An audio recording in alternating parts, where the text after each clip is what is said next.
Hello. Hello, hello, hello. How is everybody? Happy Saturday. It is Saturday. Hi, Helene. How are you? Is your mom still streaming?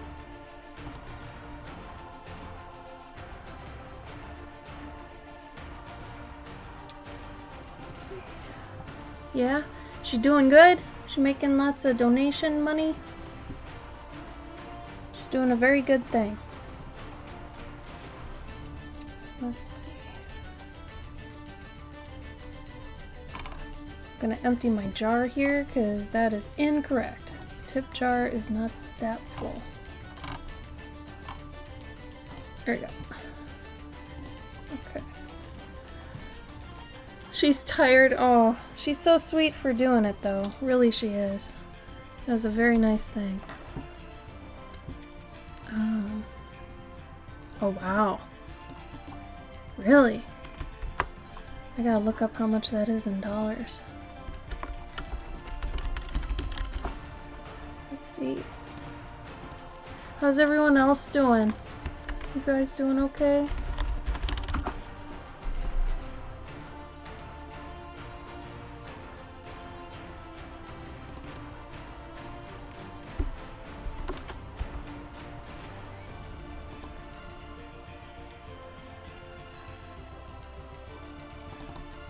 Oh man, that's like $1,000 she's made. That's crazy good. Hi Ditzy, how are you? Welcome. So for the first part of the stream today, I'm gonna be going over some old art I have. We're moving soon because the COVID thing has kind of kicked us out of where we're currently living, which is fine. It happens, you know. So that kind of sucks, but I think it's a silver lining because I think the next place we'll be at will be there longer. So, I don't know. I guess I'm okay with it. Just, it's coming at a really bad time, but I don't know. I don't know if moving spontaneously could ever come at a good time, really. So, the good thing about that is that I found some old art that I can share. And I know some people don't even really know that I used to draw humans a lot more. I ended up switching to animals just because that's really where my passion is. And you know, you should really be drawing whatever your passion is, right? If you don't want to draw trucks, don't draw trucks, you know? Stuff like that.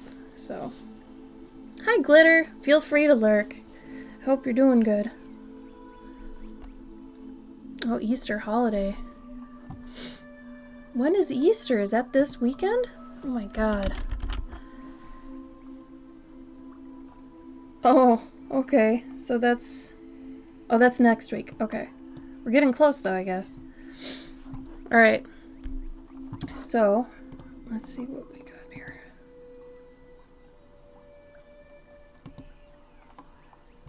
Whole next week. Oh, that's great. Good for you. So, this one's not too old. Actually, this is fairly recently. I'm 35 now, and this is a drawing I did on my birthday when I turned 31.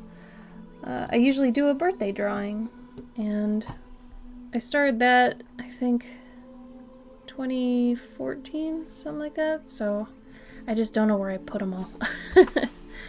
Alright, so these are going to be pretty old. This is my... This is my college binder. So this is at least... God.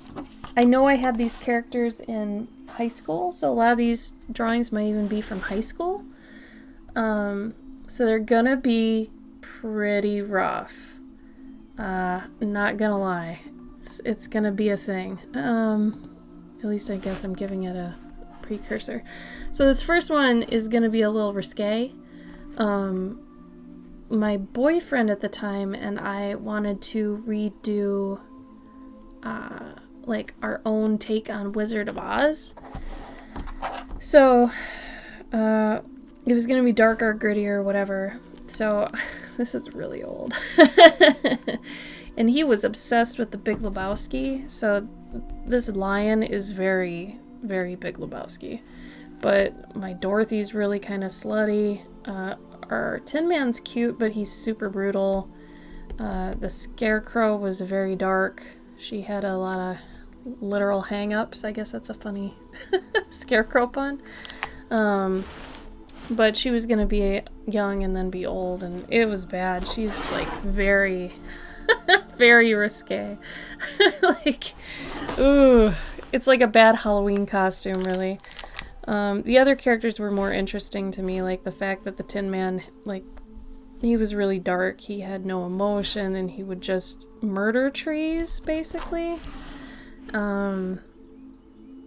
Yeah, we went through a few things for that. So the story, though, that we had was kind of alright, because, I mean, they were anti-heroes, basically. And, the witch, I liked the witch. Like, I redid the witch to look really like she was an old-timey hooker. Like, she's just really, she had no facial features or anything. All her costume was just decrepit. Her boots just sagged. Like, I wanted her to be more alien and kind of have a gummy mouth. So she was more scary, and the flying monkeys were more just, like, demonic. So, no, he's not my friend. Oh, Megan. 15K? She can do it, Helene. I bet she can do it. But, yeah, so those are really old. And our Glinda was a drunk. She was gonna be like a 1920s martini drunk. So that was gonna be cute. And then our wizard he was gonna be this guy. But, more mad science-y. So his head was gonna be in this giant, like, tube. And then they'd be this big compared to this giant, like, decapitated head floating in a thing. I don't know. It was cool at the time. I still kind of like a few of these ideas, but not anymore. And of course, Toto was going to be a motorcycle instead of her dog. Like, I think we were going to have the dog be dead or something, and then just rename, like, her motorcycle Toto. Toto 2. Let's see, what else? Okay, this was my baby. This, for many years, I was planning on doing this for a long, long time, since high school through college. His name is Madrick, and this is my heaven and hell story. He basically was kind of a sad boy. His lady died. She got taken to hell wrongfully, so he wanted to go get her. And I had a crush on him too. I don't know. So he meets this character named Mortem, who Mortem is a little overdone here. But it's a post-apocalyptic story, of course. But it still has heaven and hell and demons and junk. Like, the anatomy on this is absolutely just ratchet. Like, it's bad. But he had, like, a switchblade scythe originally. But yeah, he's got, like, there are dragons in this world and demons and stuff. So, like, fantasy mixed with post-apocalyptic. And he befriends Madrick and becomes kind of like a mentor. And he tells him, hey, to get to, the other side, to get her, you have to kill yourself. So to do that, there's this... Oh, do I have it in here? There's this, I don't know if I have it in here. There are these mountains that he has to, like, jump from, because they're the mountains that are, like, right above hell, like the entrance to hell. So he has to jump right above them. Let me see if I can find a picture of the mountains. But they're kind of cool. I can draw them, too, really quick. But he has to jump from them, and then I had blocked out this whole music video. Yeah, it was a music video, because I'm that cool. But the music video had shown him jumping from these rocks. Yeah, I'll have to draw it. So, he jumps from this giant, like, structure. Yeah, I'll just draw it here. So they're shaped like this. And they're basically like the, you know, the entrance to hell or whatever. So he'd have to be up here, jump from here down here, and then once he lands here, his body stops, but his soul keeps going. So in the actual blocking, there isn't even a stop, like in the actual animation. He just hits it, and you see his body be left, but his soul keeps going. So that's how he technically ends up getting to hell to go after her. And then this guy, his name is Vex. He's a smoker. This is when you thought it was cool to draw middle fingers. Is like, yeah, I'm a bad boy character. You never want to do that. Don't ever do that just because it's like somebody taking a picture of themselves doing the middle finger. It's like, it's almost cheesy at this point. Oh, thanks, Yushin. What song? It was Stabbing Westward's Save Yourself. So I had started that music video to this because it's completely fitting for the story. But anyway, so he is like the original villain. He's not like the devil per se, but he watches over, there's the 7 deadly sins, right? They're the technical baddies right below the devil. And they have hell sectioned into 7 different, places. So depending on your biggest, your biggest sin, you end up going there. Like if you're more lust seeking than gluttonous, you'd go to lust. Anyway, so he was like the one that watched over all those 7 sections, right? And then above him was Satan. So he's kind of like Satan's right-hand man sort of thing. But originally, these two were at odds, right? And then eventually they team up. But before, there's a monk, but there are these bad boy characters that they run the churches in this post-apocalyptic world. And, religion has gone crazy and turned into this really hyper extremist thing. So all the people who run churches and things have kind of gone a little bit mental. So I called them Blue Jays at first as a working title, but that is not really what they're called anymore. But they're like a mix of priests, cardinals, bishops, the whole thing. All the religions have kind of all the Christian ones in this sense have kind of melded and become these guys, and they were trying to find Madrick because he knew how to get to hell and everything. So this is because guns, and I was drawing guns and humans, and it was a whole thing. So, but I loved this character so much. I eventually turned him into a woman.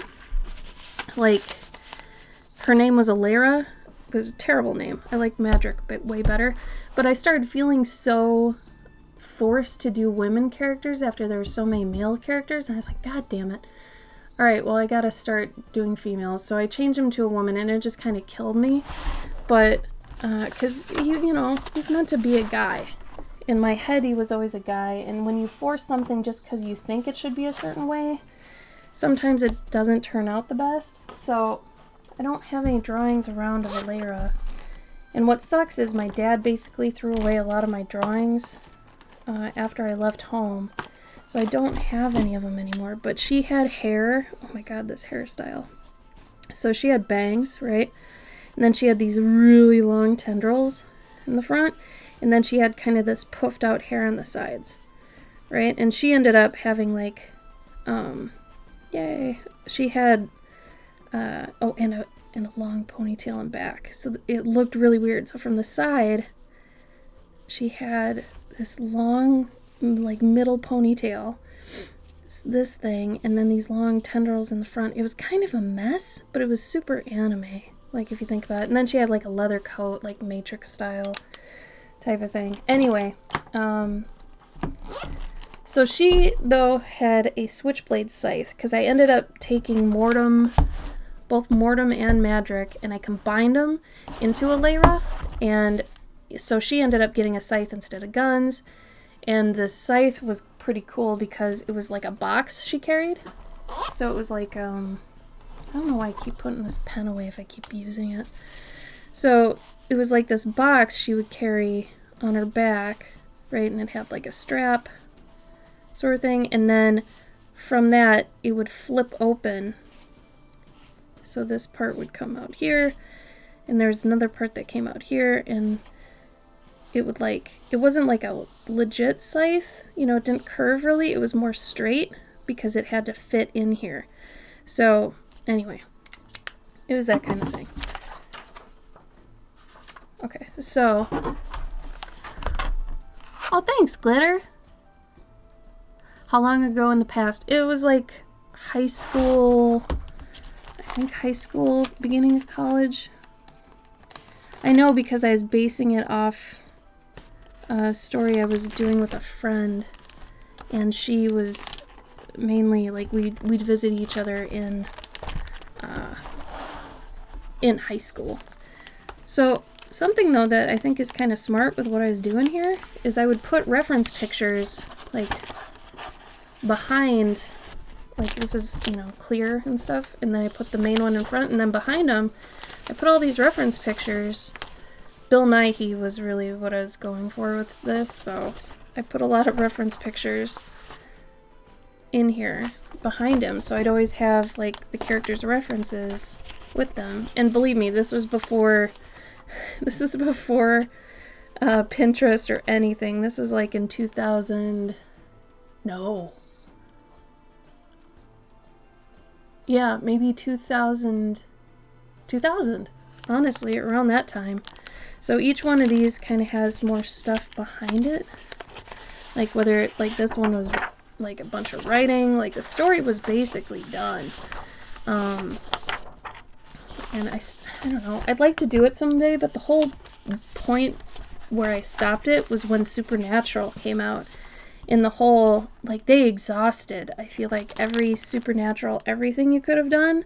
So I got really disheartened by that. So I actually stopped doing it.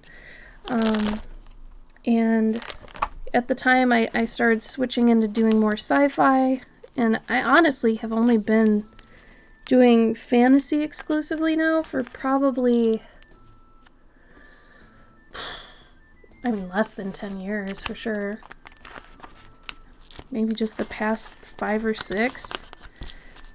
Anyway, alright, so is that around 18 years? Oh god, I don't know, is it? I mean, 2000 was 21 years ago, right? Oh my god. I'm 35 now, so you can figure that one out.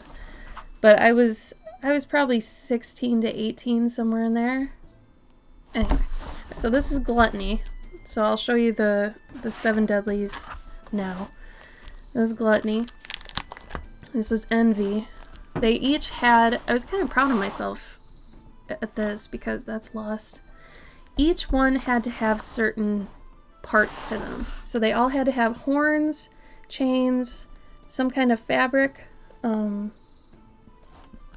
and then I wanted their, you know, something about them to be covered or whatever because of who they were. So Envy, her eyes would be covered, right?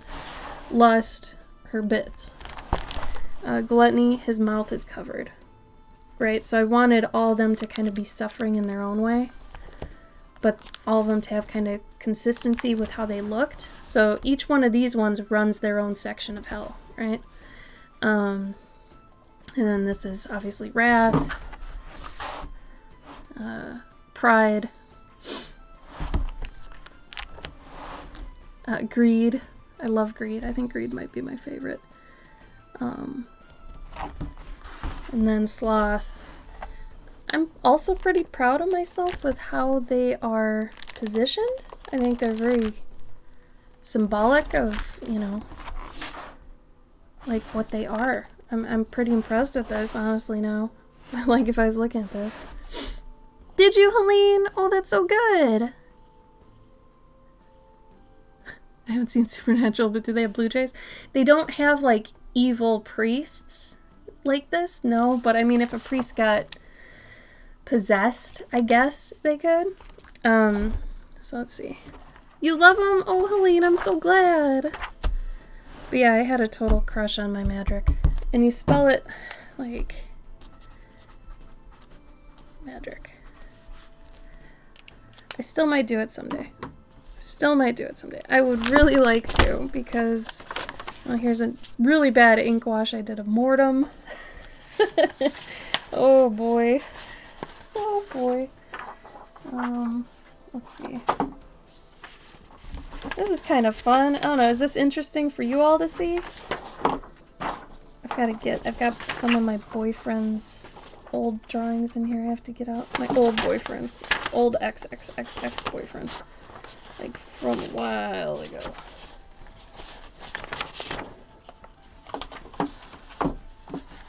Oh, good. I don't do this very often, so hopefully it's pretty neat. Right? Glitter, I would love to do that. I really would. Because, I mean, it's at the point where... He's such a hottie. I didn't even finish that one. I had a thing with guys with dark hair and blue eyes. Oof. It was a thing. And like, for references, since we didn't have Pinterest or anything, I had to print out all my references to have them. So I have tons of just printed references in here for all these stories. Let's see. Alright. And then, so, let's see. Now, okay. So each one of these at the top, this meant, I think, God willing, something like that. I called it Dio Valente. I'm a douche. Then Agatha, back here, that's the next one. So, I don't know. I still love him to death, and I can't tell if it's like a teenage love, because he's like one of your first OCs that like was super solidified and dope, you know, but I don't know. This is before Constantine even came out, like before I'd even known anything about that. So I don't know. I'd still like to do it. He kept his cigs up here. He's really 1950s, and he's got the little, really long cigarette holder. He's a pimp. I like Vex. Vex is a good villain in my eyes. I don't know where all the rest of my drawings for them went, though, because I know I've got more than this. I just hope I can find them someday. So I had planned out a whole video for it. Ugh. Anyway, alright, let's go on to Agatha's story. So this one's a little bit sad. This one... Hi, Steven! Oh, I'm good. I'm glad, Isa. Thank you. So, around the time, and like I said, these were around 2000, 2004, and then we're getting into the 2006 era, I think, for this story. My mom died in 2006. So, I had all this weird emotion, because she wasn't exactly the greatest person in the world. We had a lot of bad times. She had a lot of demons, right? So I had made a story to kind of channel my emotion into, which is very typical. I'm not saying it's anything special or whatever, but mine was called Agatha and Esno, and Agatha was based on me when I was younger. Let me see if I can find a picture really quick. There's a picture I put up recently. Instagram.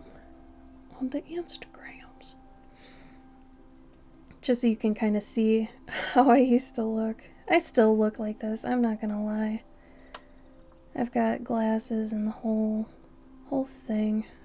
I'm like a nerd. But it's okay.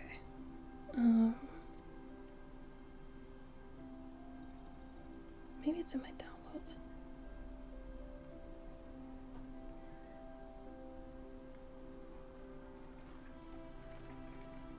Bah.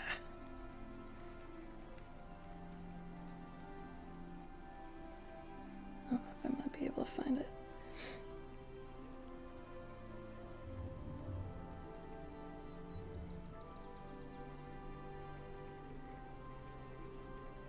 Oh, wait.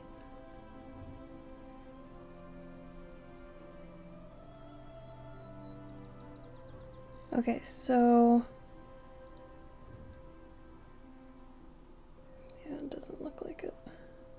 These are all videos. What the hell? Alright. I can't find it. I'll show it again another time. Could I add your depiction of greed to my list of things that could be on my Patreon cards? I mean, yeah, if you want. I would still like to do that story. Just someday. I got kind of bummed today because I got a few emails, angry emails from people that I can't do anything about, you know, because I'm going as fast as I can on stuff, and it brings me down. But anyway, so my mom had died, and I was channeling all my feelings into this story. So this was kind of how I saw myself when I was little. I was in baseball and softball, and I have this little girl who befriends this robot, and her name is Agatha, and his name is Esno, and Esno meant something. I remember I looked it up. I don't remember what it means. Either way, she ends up finding this robot at a place, befriends him. They end up being good buddies, so I don't know. This was around my sci-fi era too, so I ended up kind of pouring myself into the sci-fi aspect of things. So it was pretty cute. I was pretty happy about it. But this in turn, this was a sad one. This was my room too when I was a kid growing up. It's pretty cute. I don't know. I used to draw a lot more anime-esque, you know? Even though I wasn't like crazy into anime. Let's see. And then this was my family. It was just me. I'm an only child. And then I was gonna fade out my mom since she died. But my dad used to be a good guy when I was around this age. He was really cool, and I looked up to him. And now he's kind of a villain in real life, so I kind of just like thinking of him in this way when he was good. Which is weird because he is about my age during this era, so it's weird to think I'm the age now that he was then, you know. And then this was cute. Since she's into baseball, I figured it'd be cute if Esno got to be like one of the people to help the baseball team, you know. And he's got his little hat, and maybe he's the bat boy or something. I didn't get too far on the story other than a few like snippets of fun little scenes that would be in there. And this is real. In my backyard when I grew up, I had a tree. I didn't have these steps though. I wish I had these. But I would go up here and I could see a baseball field from where I lived. So that was cute. I enjoyed that. But there's a lot of sad ones here too. Oh, thank you, Kat. Let's see. So that story though ended up turning into, after I got over the whole, yeah, this is for, you know, therapy technically. Oh, and I drew her grown up a little bit. Technically I do still look like this. My hair is down to my butt. And I do have really, like, super round glasses. Oh no. I'm not into baseball as much though anymore. I also 3D modeled her in college, and that ended up being pretty cute. Oh, thank you, Kat. Maybe I could turn it into a coloring book. That would be cute.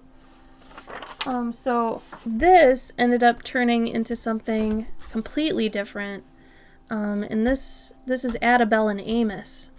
So Esno turned into Amos, and then Agatha turned into Adabel. And she's got this little armadillo. His name's Dill. And let me get out their pictures now. So things can change over time, you know? Like, so she has really long hair. And this takes place in, like, I think, kind of the Gaslight London era, steampunk times, but I didn't want steampunk. I'm not a steampunk fan. But I like that, like, Gaslight London look. So, I've got a few pictures of this. So this was actually, and I love this dress. I really want to do something with that. But anyway, Is this all the way in? So this story is pretty dark, honestly. She's a little bit older here, but Adabel is an orphan. I know, it's kind of blah, but she ends up being in an orphanage that's next to a workshop of this guy who fixes things. He's like a mechanic and whatever. Not like cars and stuff, but like, you know, things around that era. And he ends up also having like this alchemic side to his stuff, which is partially why it works so well. But he obviously doesn't let anybody know that. So he's got this hidden alchemy side of all his stuff, and she ends up finding this room where he's got this robot that's, you know, here. He's got this robot named Amos, or she names him. She ends up finding him. There's another picture. And then they end up finding out about this guy that's been taking children and technically stealing their blood for giant alchemy like projects and big war robots and things. Like, it gets crazy. It's super dark because like technically they're using children as batteries because their blood is so pure, things like that. Anyway, long story short, do I want to become famous and buy followers? No, I don't. I thought about becoming famous this week. I didn't want it. Wow, this guy too? Get out of here. What is going on? So anyway, those are my last, I think, big characters that are actually humans. Ever since then, I've just been kind of recoiling into the tiny world of, you know, mice and miniature things. Then I started going off on this other tangent. Thank you, Helene. Where I was starting to stylize my humans. So that led me to make, well, here's an earlier one. I never finished this. Vimeo, Overkin, Busy. And this one I still want to do. So I'll show you guys. This style kind of led me into this next style for this character named Busy. And her whole thing was, this is kind of when I was into Jet Set Radio and those type of games. But it'd be like if you could take Jet Set Radio and mix it with Sonic and Pokemon. But this story was about elemental skate racers who had familiars that would help them throughout these races. So like Busy, her name's Busy because she's got a Bee-Bot, and the Bee-Bot, she like can grab onto it around this area and it can float, and she's got yellow and black. And as you can see in that video that I linked you, that's like a little run sequence of how, you know, they'd float. They've got like hover boots or boost boots, I guess you could say. And I actually photo manipped myself to be her a long time ago. Let me see if I can even find it.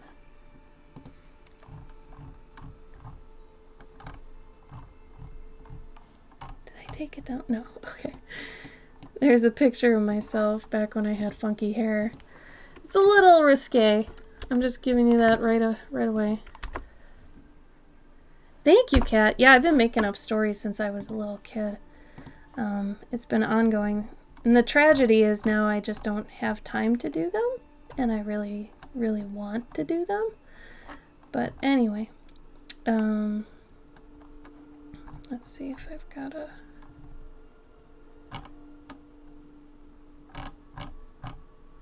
Yeah, I guess that's all I need to say for that. Then, so this whole thing was, it was a pretty typical, like, racing, like a sports movie almost. Oh, I wish I could show you guys these. Here, I'm gonna turn this public just for now so you guys can see this. So, leave. There we go. Alright, I'm gonna turn this Facebook page public for a minute so you guys can see this. So these are a lot of old drawings when I was doing horror a little bit, and then a lot of sci-fi. That robot mother and child that's in there, that got a daily deviation back in the day on DeviantArt. Let's see what else. If you want to see more of the dark art, I've got a few process videos on here on Vimeo. Yeah. So if you go to the bottom of this, you can see some of my dark art process in there. Let's see what else. That might be it for these. But yeah, I used to draw a lot more humans. I don't know, they just got boring after a while to me. That's why I like animals. There's so much variety. And then every once in a while, I'll draw some weird stuff. Like this one was supposed to be the Pied Piper for like the underworld. So he's leading some rats underground. And then this one, this is another story I've got. This one's basically done. I just have to color it. It's a little story. It's a little comic about these two test tube babies that fall in love. And it's somewhat based on, if anybody knows who Jonathan Coulton is, he has a song called Womb with a View. So they're both in these little test tubes that are next to each other, and they fall in love. And it's really cute. I don't know. I still really like it. But they start off as little kind of tadpole-y looking things, and then, you know, they end up kind of looking at each other through the tube to each one, and they, you know. Oh, let's see. You know, I'm gonna go get my iPad real quick so I can show you what they look like. Hold on. 'Cause yeah, like I said, it's almost done.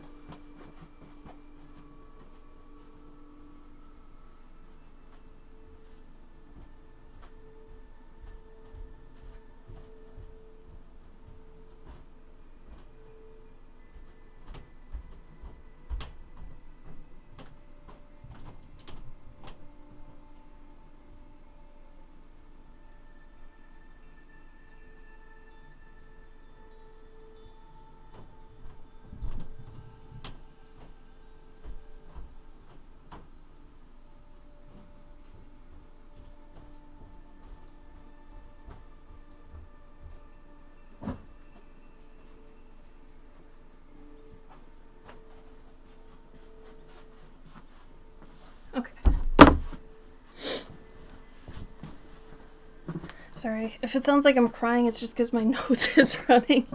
It's allergy season, y'all. Okay, let me bring up this story. I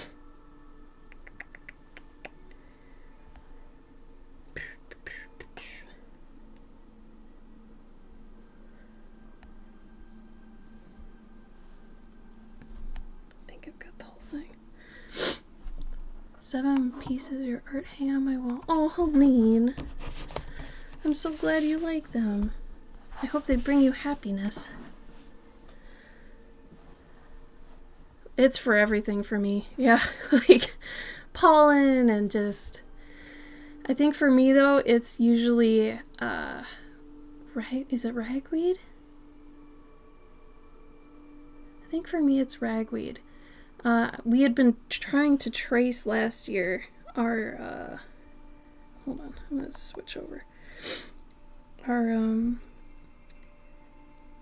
you can like look at what allergies are bad that day. Like look up online, like, you know, the pollen count for this is bad and this and that and this. And we were tracking what days it was worse than other days. And I think we had figured out like, oh no, mine's mold. Gabe's is ragweed. Mine is mold. So when there'd be a high mold count, I knew I was going to have a hard day. And Gabe's is ragweed. So it sucks. So we could then, you know, look and be like, oh yeah, so today's a bad ragweed day. Okay. So this comic, I have to lower the brightness or else you won't be able to see it. Okay. So like I said, this whole thing is basically ready. Oh, that's the end. So I've got all these story panels and I just have to freaking like finish them up. A lot of them are done.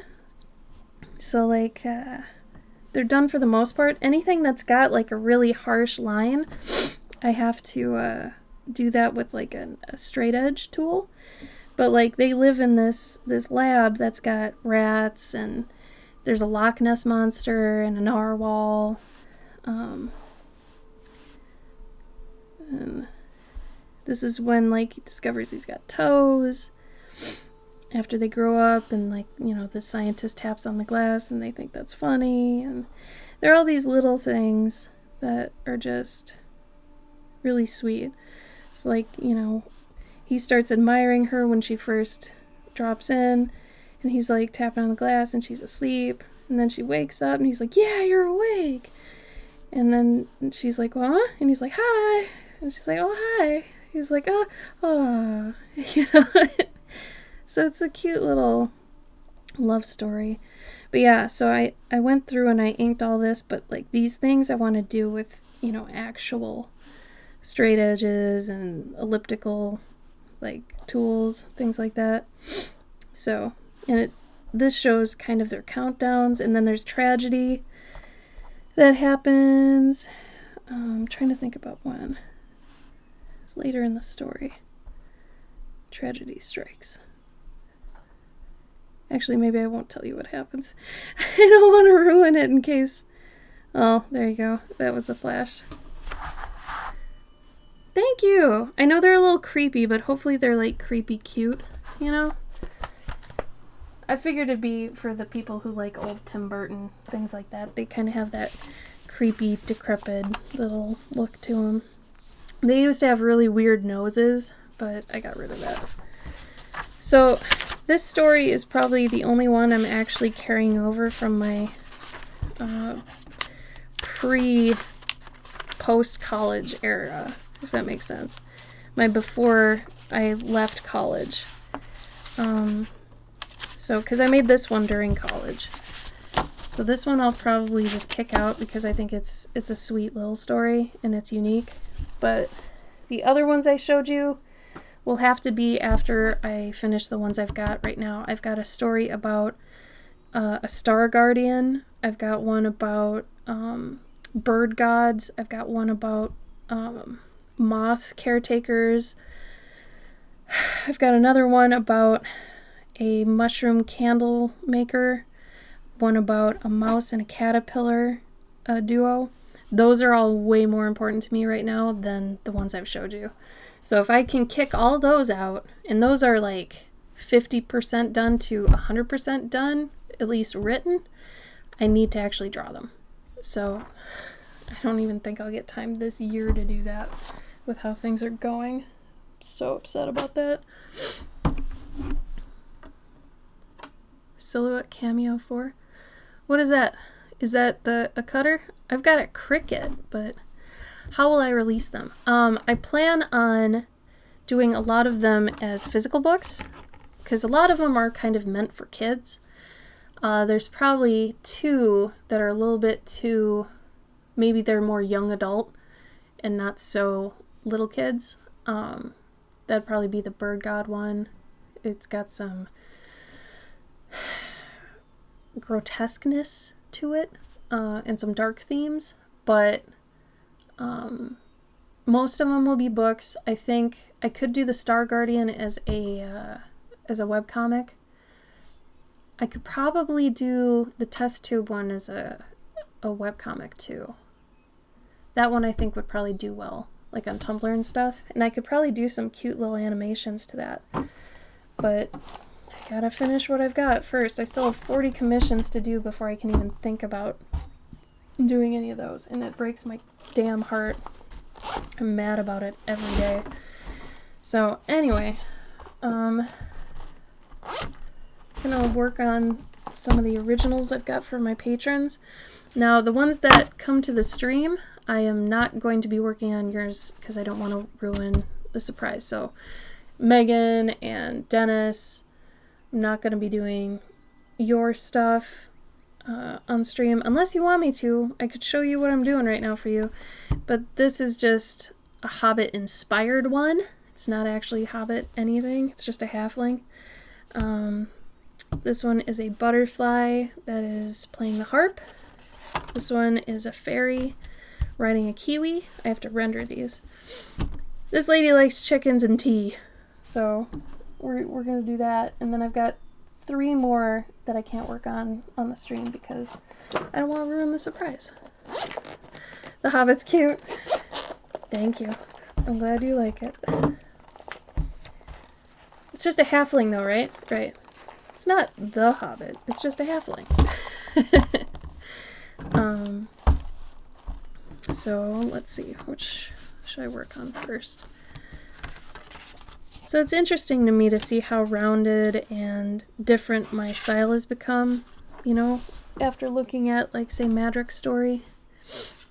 Once you start doing something a lot, you know, you'll eventually see yourself solidify certain things that you just keep doing over and over and over again. Thanks, everybody. I'm so popular? What do you mean, Kat?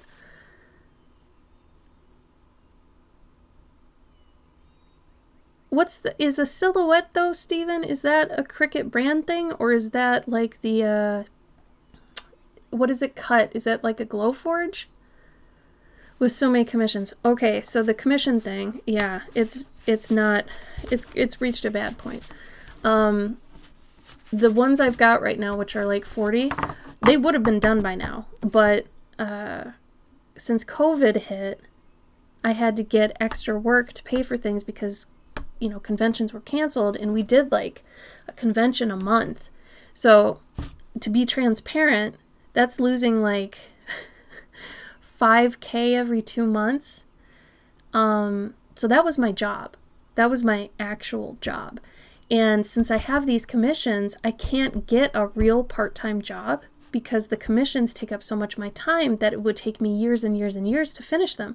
So I'm stuck doing these commissions still now, basically not getting paid. So I don't have a job. I don't have time to get a job. So I've really kind of, I don't want to say I've screwed myself over because ultimately COVID screwed me over, but I'm not in a good spot because of myself, but I would be if it wasn't COVID.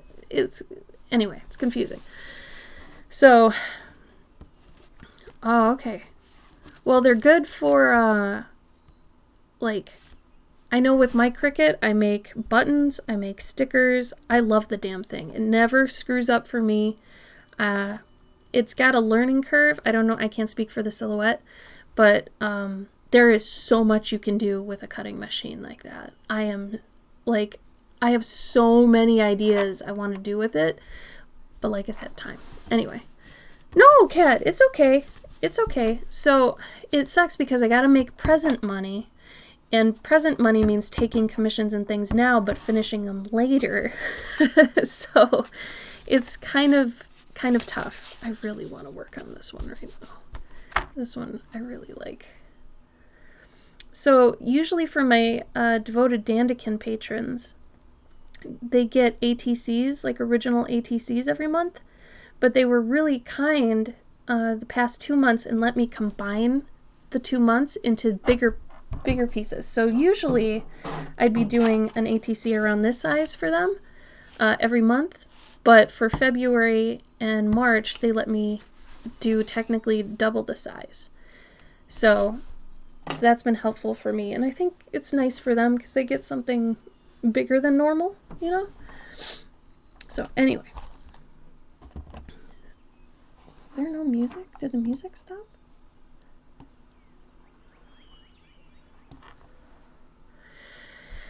It is really hard for everybody, Kat.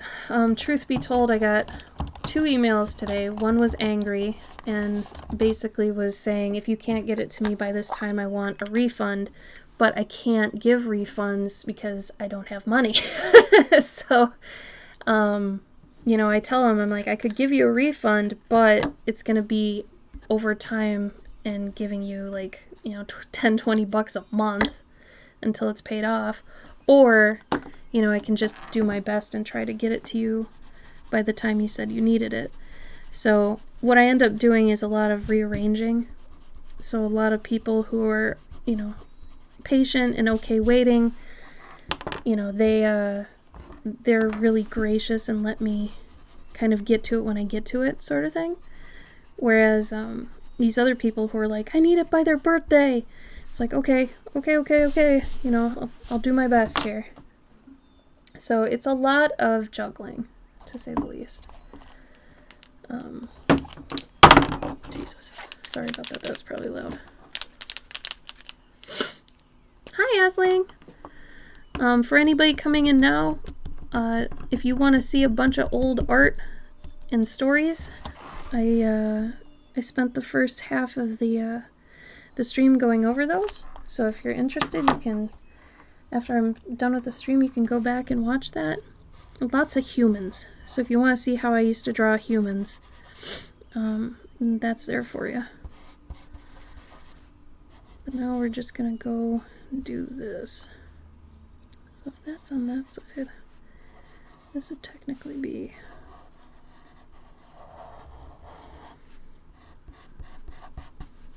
I would like to say that, you know, you have pressure and it makes diamonds, but sometimes too much pressure over time, you make a diamond and then you end up just crushing it when the pressure keeps going after the diamond's been made, right?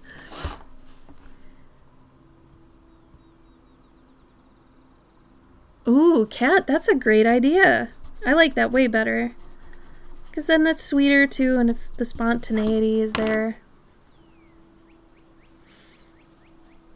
Aw, Danik, thank you for giving people subs. 31. God, you've got to be the person that's given the most subs in my channel. Thank you. That's very sweet of you. And thank you for the bits.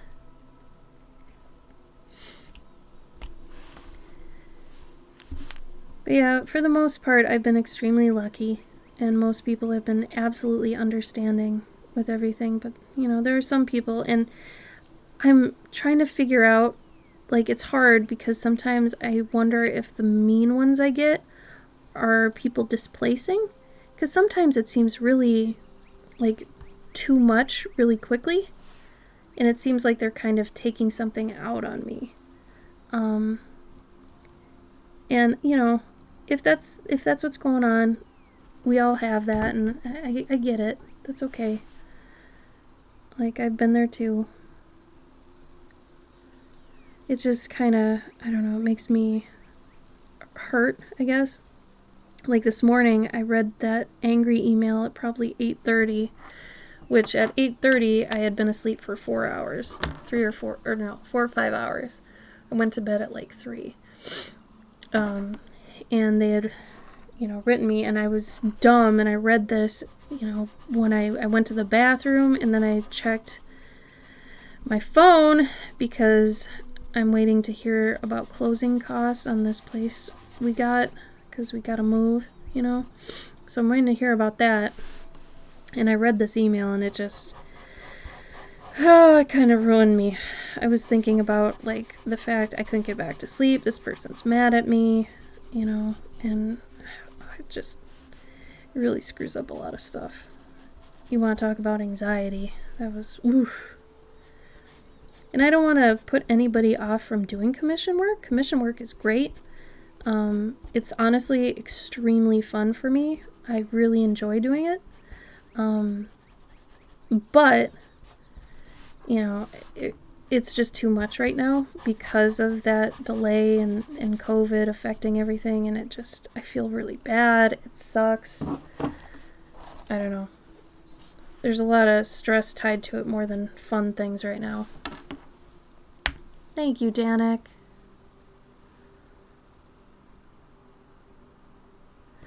What type of artwork are you enjoying the most at the moment?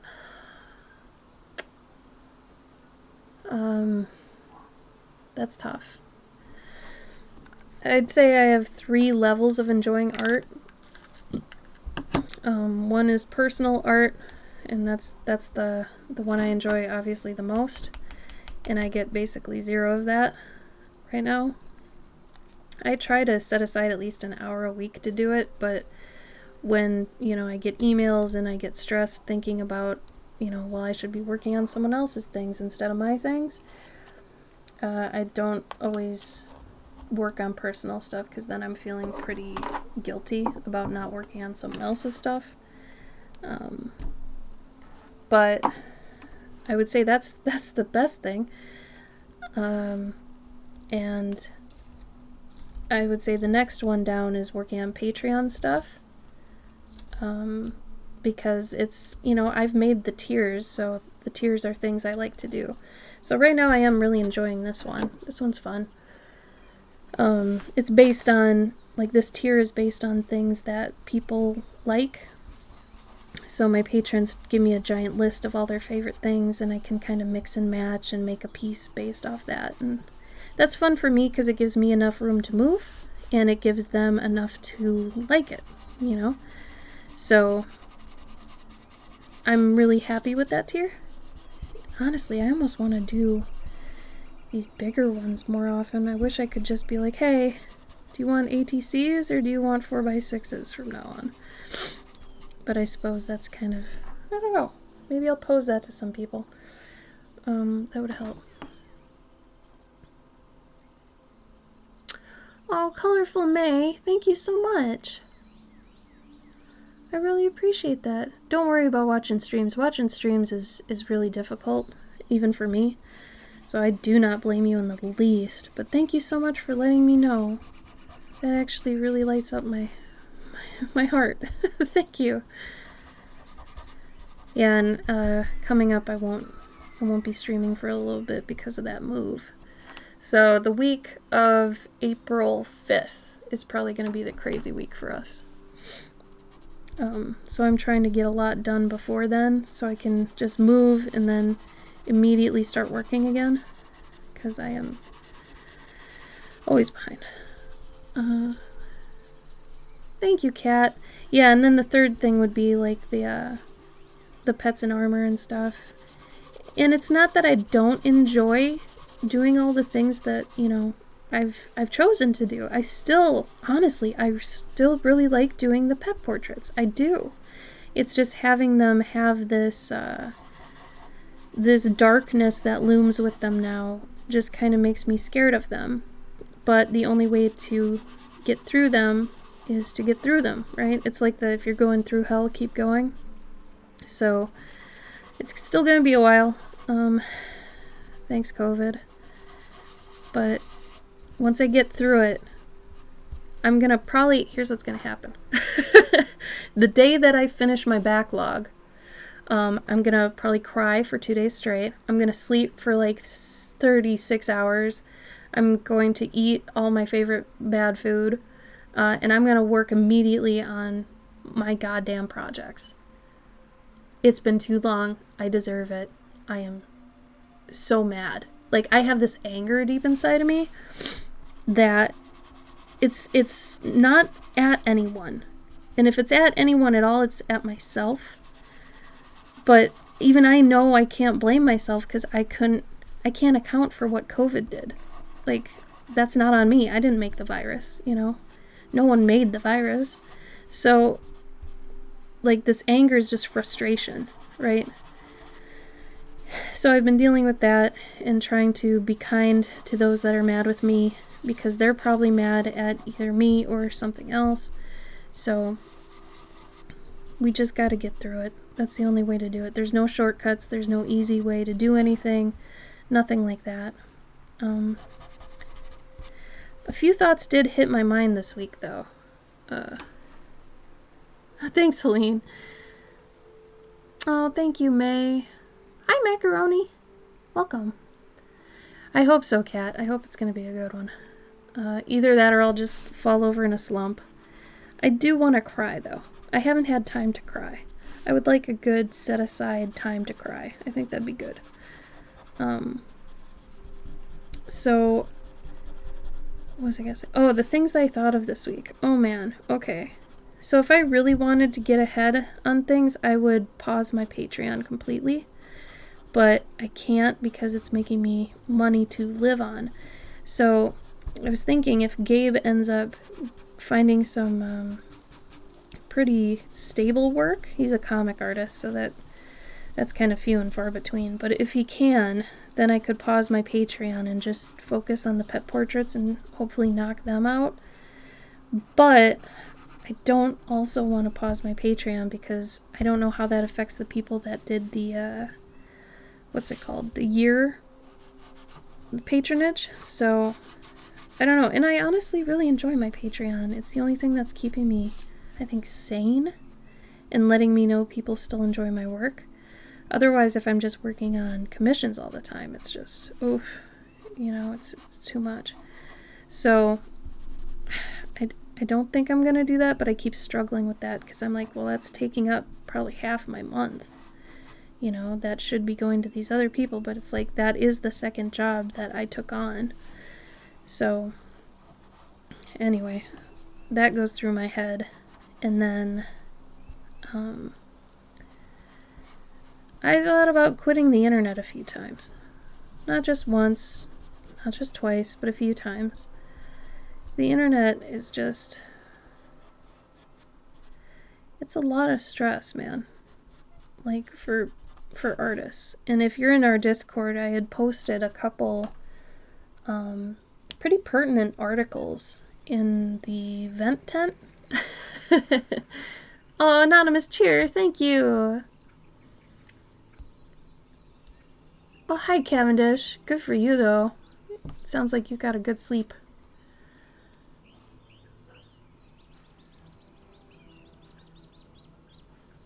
Oh, you can do it, Asling. Just do a little bit every day. That's how I got my children's book done. I had a 40 to 50 hour a week job. It was in games, so the hours varied. And I was able to get my children's book done by just doing a little bit every day. It takes a while, but it's good discipline and all that. Crying time is great. Yeah, commissions will be scary at first, but now I take them on just no problem. But that's because I've been doing them straight for like 4 years. So all the bad things that could have happened during commissions have happened in one way or another. So I've learned how to deal with each one of those things. If you guys want to ask me about, like, what happens when you're doing commissions and this happens or blah, blah, blah, blah, blah, I will tell you a way to get out of everything. In a sense, like, to be honest, to be genuine, but also to, like, diffuse them and to put out the fire, but to still maintain having your commission. Feel like asking me anything. I'm totally open to that. It really does help to know what you're doing. And if I can save someone some trouble with that, I absolutely will. Because, yeah, they are scary at first. Because you have to have enough confidence to say, people want my work, and I'm going to charge money for it, and, I want them to know, and this is probably the hardest thing when you're starting commissions, is to know that you have the consistency to show them some work, and then to know that you'll be able to recreate that level of quality in their piece. I mean, right? That's part of it. Because if they see something you do and they're like, oh man, that's great, can I commission you? Isn't the first thought you have like, yeah, if I can redo it, but you don't want to tell them that? Yeah, I know what you mean. That's a very common beginning feeling. So there's nothing wrong with that. It's very normal. Good discipline. Good discipline, I feel like, is just made from habit, and a little bit at a time.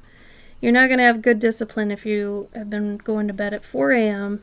and then you're like, yeah, I'm going to get up at 9 a.m. tomorrow, and you just try to do it. It's not going to work like that. You have to build discipline. Because there was a time I was getting up at like 5 a.m., running 3 miles, going to an 8-hour job, coming home, running another 20 minutes, eating a little bit, and working on my personal projects, and going to bed, and doing that every day. I did that every day for like 3 years. It was insane. I was also in my 20s. I could not do that now. But the only reason I could do that at the time is because I worked up to it. And you have to work up to it. You can't just expect yourself to do it. Because that's just not fair to you, Here, this is a little bit dark. There you go.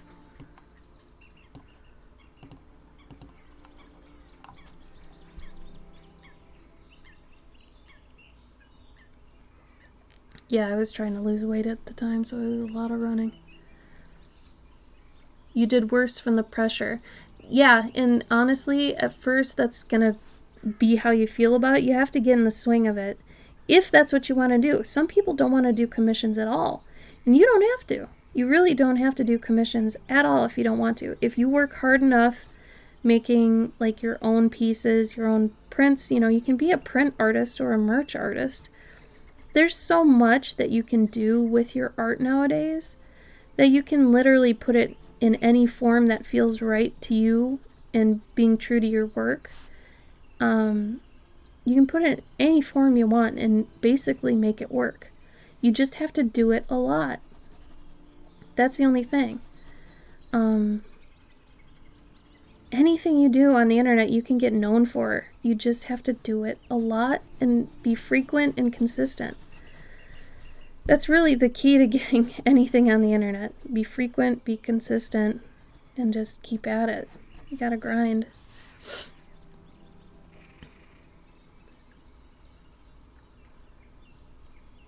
And I mean, only do it if you want to, May. Like I said, you don't have to.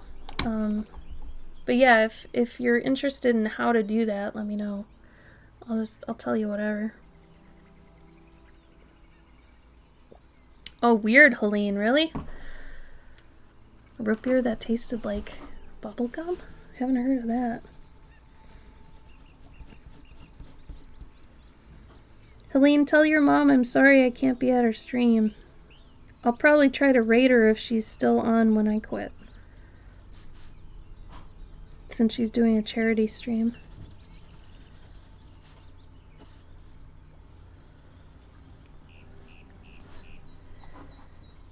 Actually, I could put... Where is she? Is she still on? Do you want to... Helene, can you put a link to her stream in the chat? Hi, Kristen.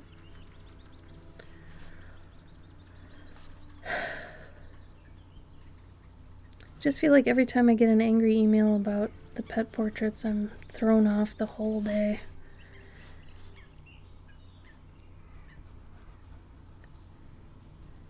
I have this thing about people being mad at me. I hate it.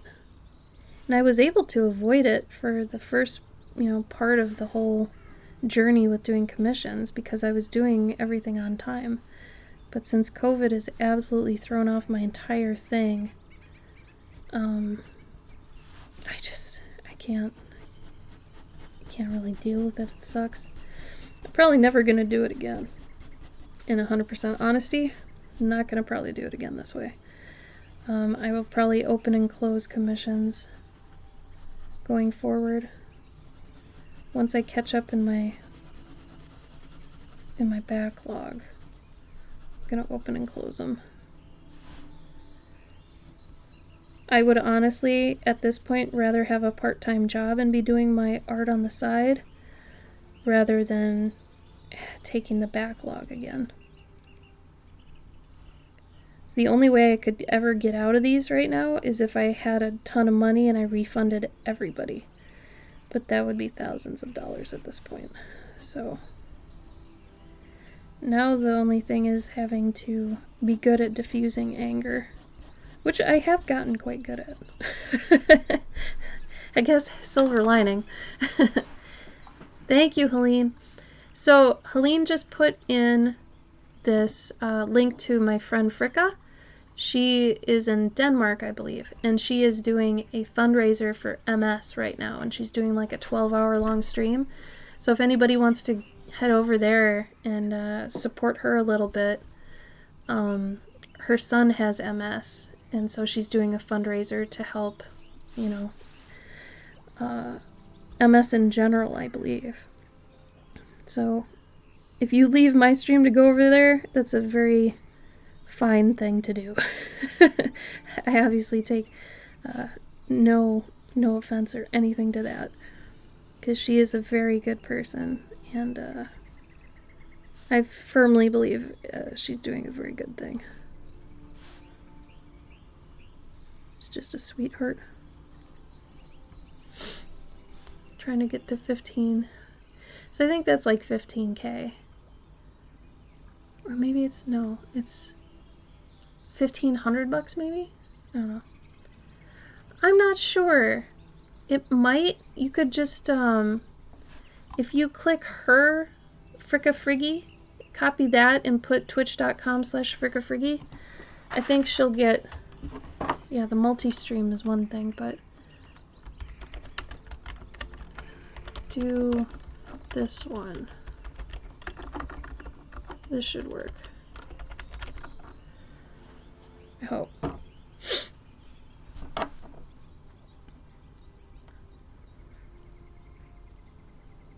It's okay, May. I've gotten used to that, honestly.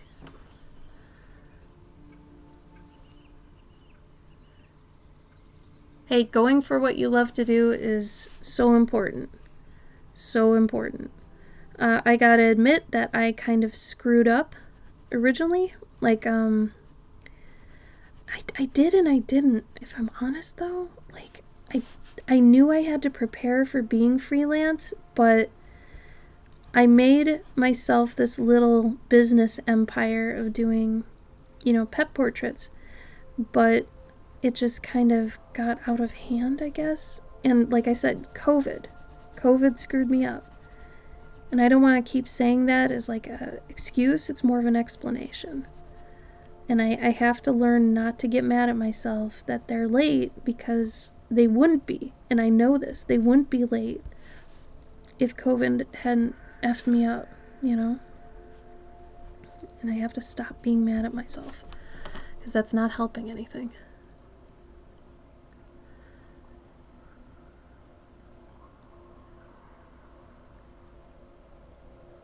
Oh, weird, Cavendish. Yeah, I don't know what happened. And are you sure you sent it to the right address? I know that's kind of a stupid thing to ask. We're not going to have our P.O. box the second week of April. So, you know, I don't know if you want to resend us one. I mean, if you want to, I can give you the P.O. box again so it can get here before we get rid of it. We'll just have to get a new one at the new place we're moving.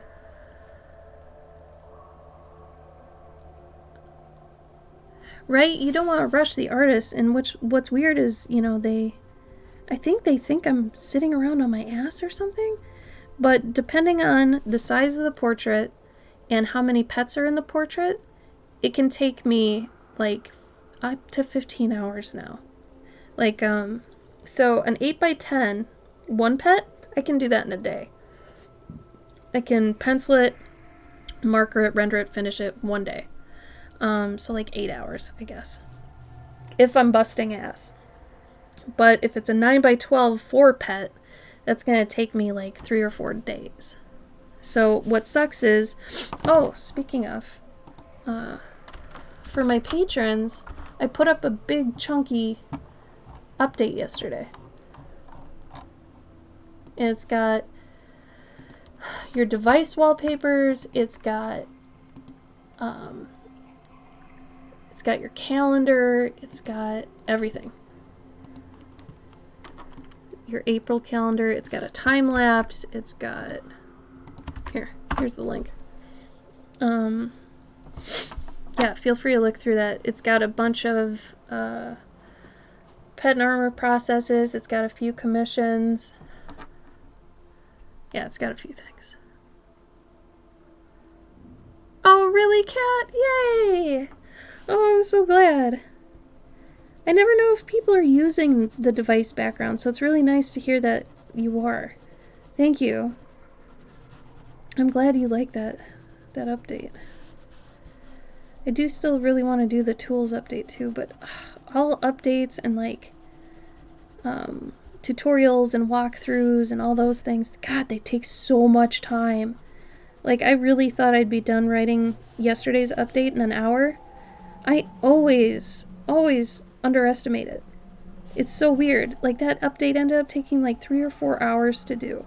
That's so stupid. I hate how long it takes. And I'm always like, just make a little update. Throw it out at them. No big deal. And I try to take the pressure off, but I end up having like a lot of things I want to show because I feel like my patrons deserve it. So, I don't know. Always a tug of war. Always a tug of war. Damn it. Yeah, Cavendish, I don't know what happened.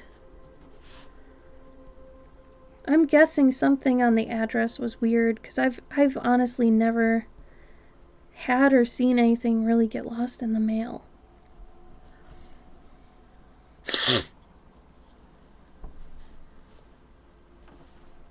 Oh, really? Oh, I want to see it. You'll have to put it in the Discord.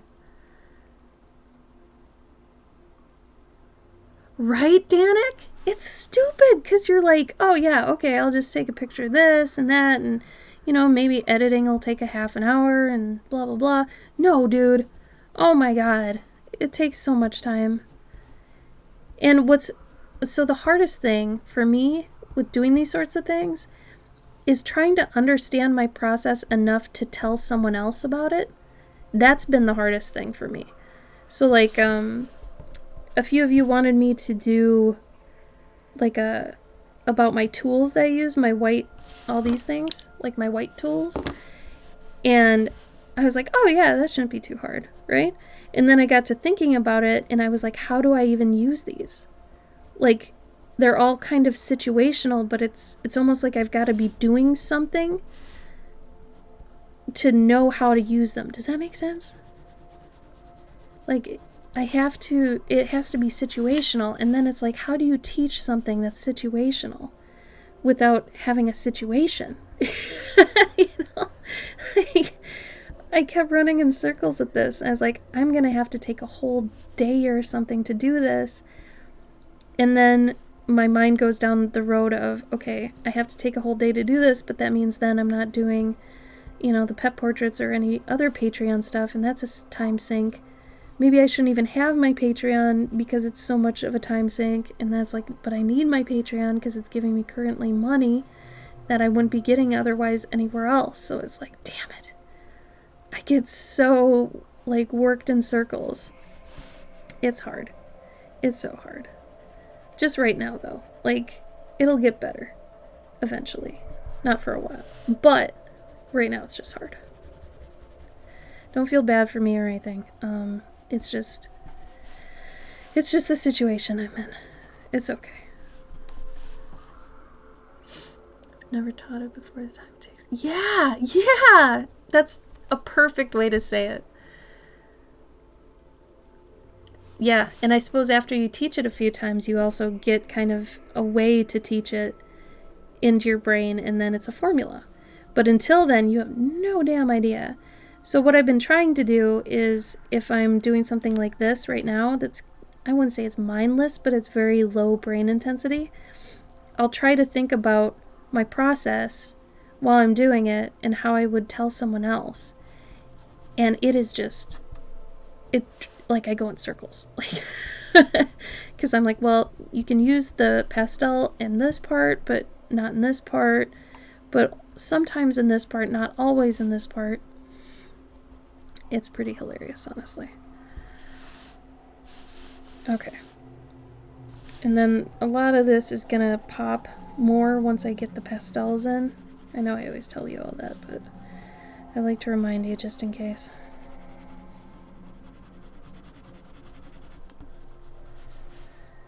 So right now I'm just getting down the shadows and highlights, and then I will blend a lot of these colors and pop them a bit more, because right now they're like kind of drab. But I use pastels to pop them. So once I get to that point, I'll be able to do that. It'll look a bit better. And this is just right now, I'm gonna, technically I need a little hard edge.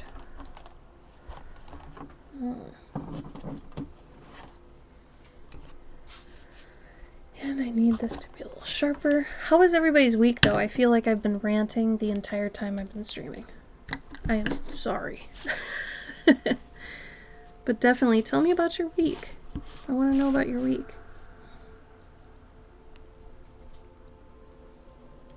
I know it sounds probably kind of dumb, but anytime I hear about someone else's week, and if it was good, it helps me feel better about my week. Just because I'm like, well, somebody's doing good, you know? I like hearing happy news about other people. It really does actually make me happier. It's another reason I don't look at the news, though, because it's usually not happy. Like, does anybody else have to amp themselves up to look at the news? Because I really do. Like, every week, if I'm like, alright, I gotta know what's going on. So I gotta psych myself up to go look at some kind of news outlet. So it just kind of drives me nuts. See, like, this part's situational. I'm doing the white strings over the shadow of the strings. And this is the only time I would do this like this. Honestly.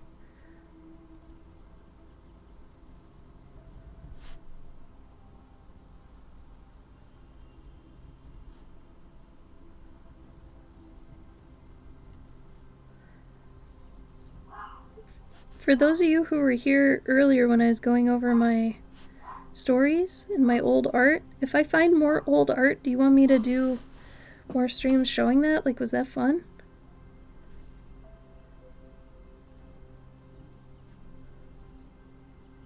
Or interesting, at least? Because I know I have more old art. I have no idea where it is. But I assume, since we're moving, I'll see it somewhere.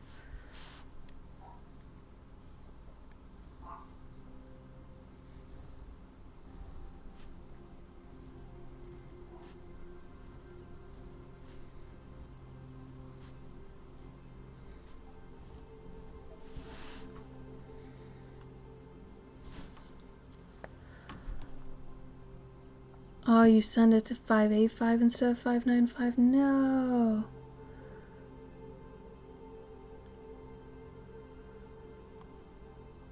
Well, that makes sense. We figured it out, at least, Cavendish. That's part of the problem, right? At least we know now. Oh, please send me another one. Please.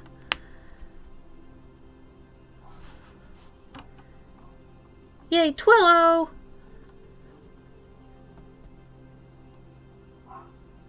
That's true too, Danik. Good point. How well you actually understand it. Yeah. Because it's hard to put it in a way that everybody can kind of understand, you know? That's been another thing. The language I say something in isn't exactly the language people are learning in.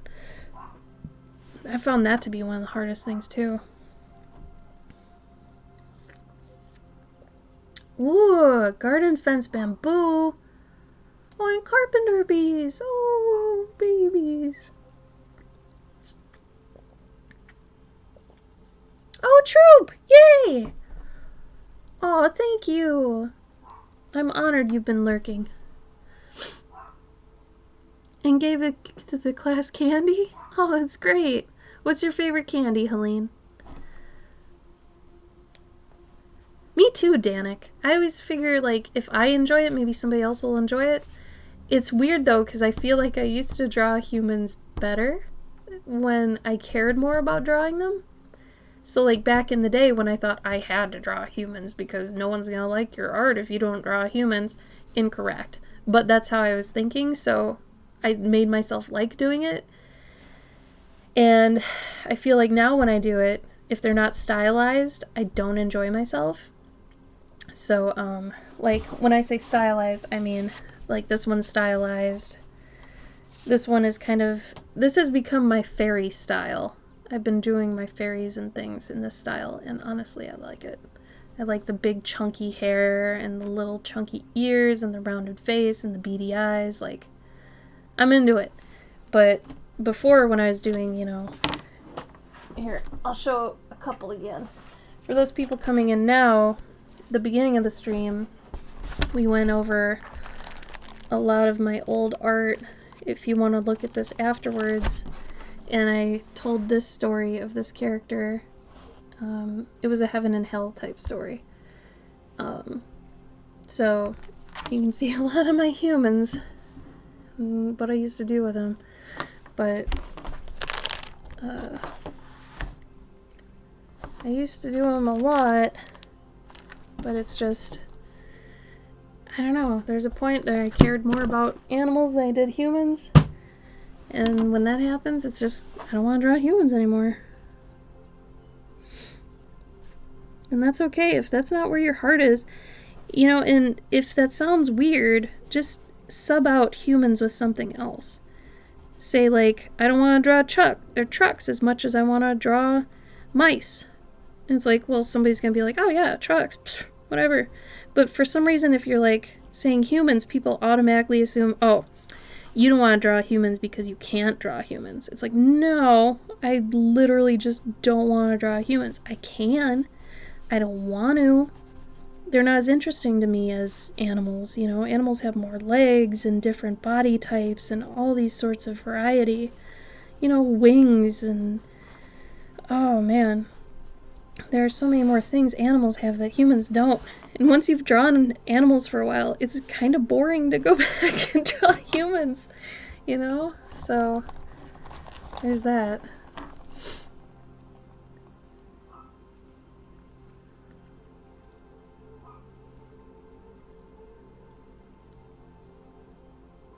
Aw, Cavendish. Oh, Wade, draw humans? Never. Hi, Wade. Yeah, I started streaming earlier now. Though, coming up, since we're going to be moving the first week of... Sorry, I guess it's the second week. The week of April 5th, we'll be moving. So I don't know if this is the last stream or if the next stream's the last stream for a while, but somewhere in there, we're going to be moving again.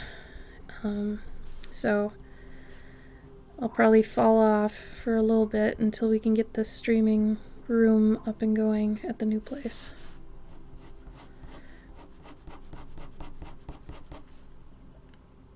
I know, Wade, right? COVID has made it so we have to move because we can't afford where we're living anymore. So if anybody tells you COVID's over and not happening anymore, that's not true. And it is pushing people out of their homes. So there's a real life story for you. We're moving about 2 hours away from where we currently are, and we'll be on the Illinois-Iowa border. So it's a lot cheaper over there. But man, I thought we were going to be here for years. I really did. And we're not. So, whatever. Whatever. I didn't get too attached here anyway. It's like once I finally find a place to be attached to, it's going to take me a while to actually let that sink in. I know that for a fact. It's going to be a process. You love them all so much. How about, do you like fruit candy more, Helene, or do you like chocolate candy more? Oh no, Kristen, does that happen often where they'll have good bouts of sleep and then some days just not even?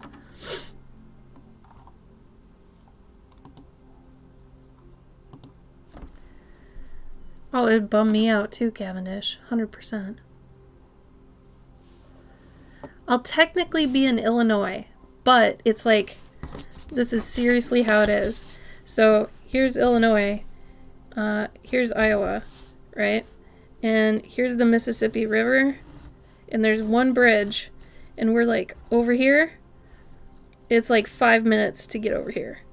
So we'll be actually going into Iowa for all of our like major needs, like grocery shopping and clothing shopping, anything like that. So Iowa, like, I think the Clinton is the bigger city that's over here that we'll be going to, because the little town we're living in over here has like less than 3,000 people in it. It's a really pretty town though. I'm actually really surprised. However, a lot of the houses look abandoned, but the area itself is pretty nice. Nice in terms of it's pretty.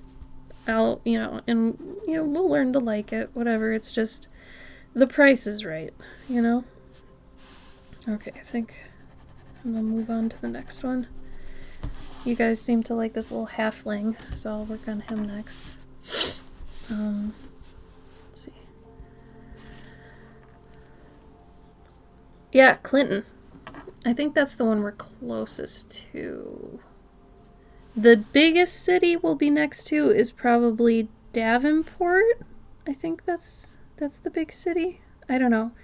Honestly, I don't know any of where I am very well because I just moved to Illinois like 2 years ago. So I barely know Illinois, and I'm learning a little bit about Iowa. So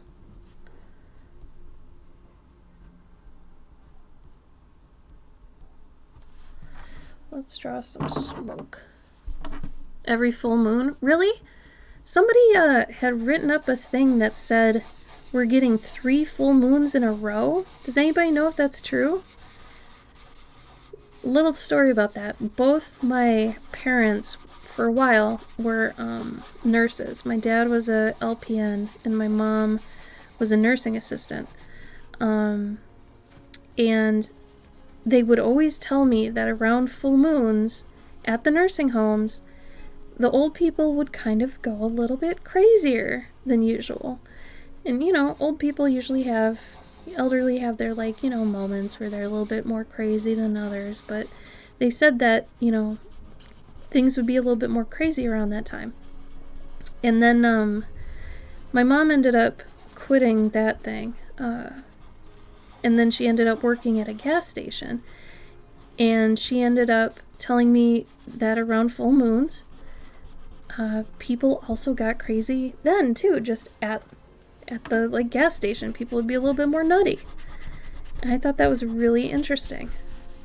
And mind you, neither of my parents were religious in any way. They weren't, I don't think they were atheists, but they were definitely not anything. So it's not like they were leaning more towards being pagan or leaning more towards being anything else. They were just nothing, right? So the fact they would tell me that I found was very interesting because I knew it was completely unbiased, but it was just an observation they had, which I think at least has some credibility to it, because then they're not looking for anything specifically. Because I feel like if you're in a specific type of religion, whether it be pagan or Christian or what have you, you might be kind of more sensitive to hearing things or seeing things, or because you're kind of looking for them, But when you get input like that from somebody who isn't in tune with anything like that, I feel like it's a little bit more, not credible, but more believable, just because they weren't looking for it, Oh, really, Helene? Sleepwalking, wow. Sleepwalking scares me. Like, are you awake enough to not hurt yourself most of the time? Oh, Cavendish, is he? What part of Illinois? Gabe is from Illinois. I gotta say, streaming today, I thought I would be kind of a wet blanket and honestly really upset because of the emails I got today.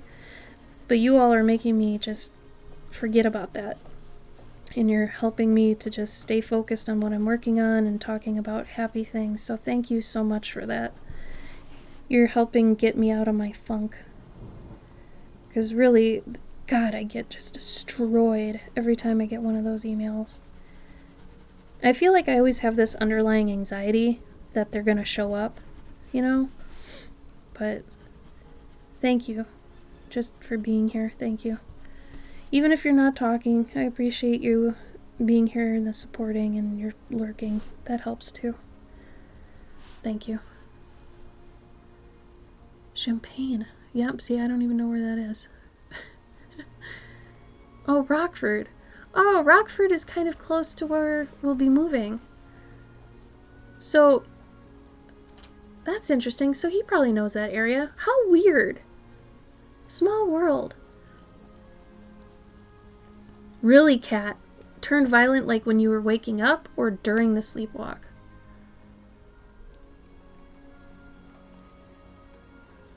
Oh my god, Kristen, that's so scary. Do any of your kids sleepwalk because you did? Does anybody think sleepwalking is, like, hereditary?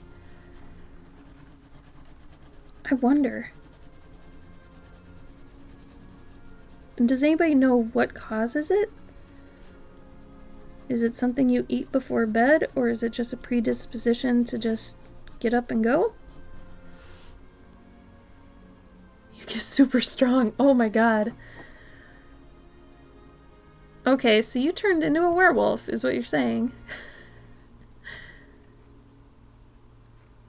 Oh wow. A librarian in Boston. Wow. Like in Massachusetts, Boston? How did he get a job being a librarian in Boston?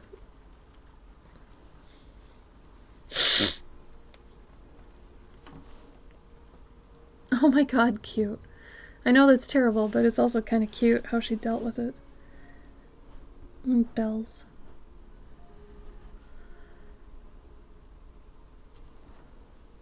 Oh, really, Helene? Oh no. Maybe you should wear padding to bed. Kat, you gave me another $20? When did you do that? Dana gave me $100? Oh my god! When did this happen? Sorry, that was probably really loud. You guys!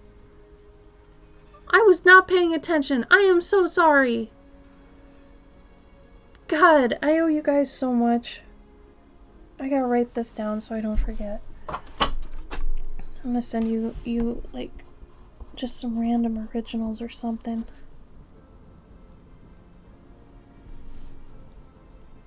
Oh my goodness. And Kat, I owe you a new card.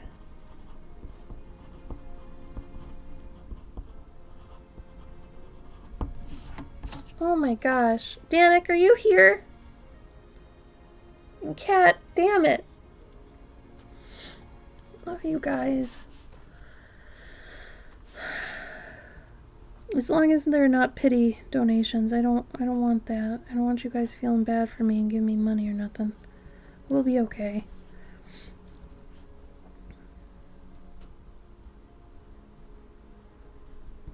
Gosh, thank you. Yeah, but you do it every stream. I feel so mad about that. Thank you. Thank you.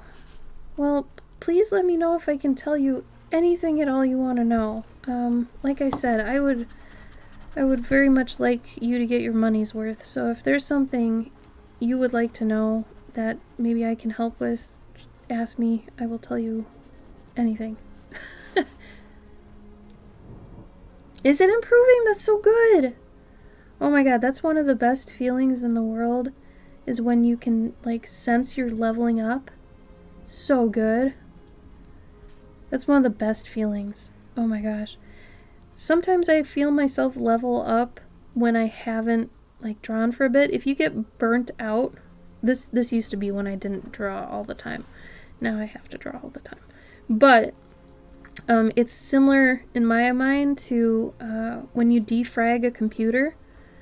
When you defrag a computer, it takes like files, rearranges them so they're more efficient and, better suited in certain places and all that stuff.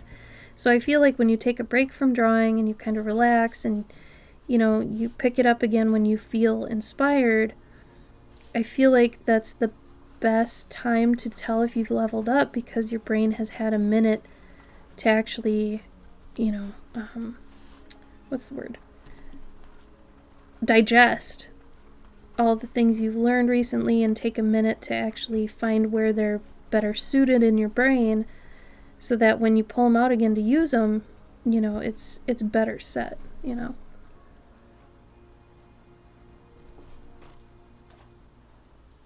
That'll take some time, Kat, yeah. A lot of the time when I was figuring it out, I would put down like the pastel and then use one of the other things and go on top of that and be like, okay, this can go on top of this, but not on top of this. Because, like, you can't put this stuff really... No, wait. You can't put the jelly roll on top of the colored pencil, but you can put the Posca over the colored pencil. It's very confusing.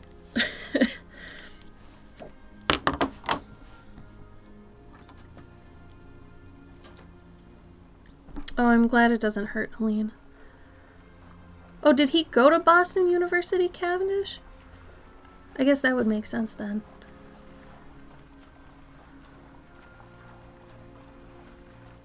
Hi, I asked.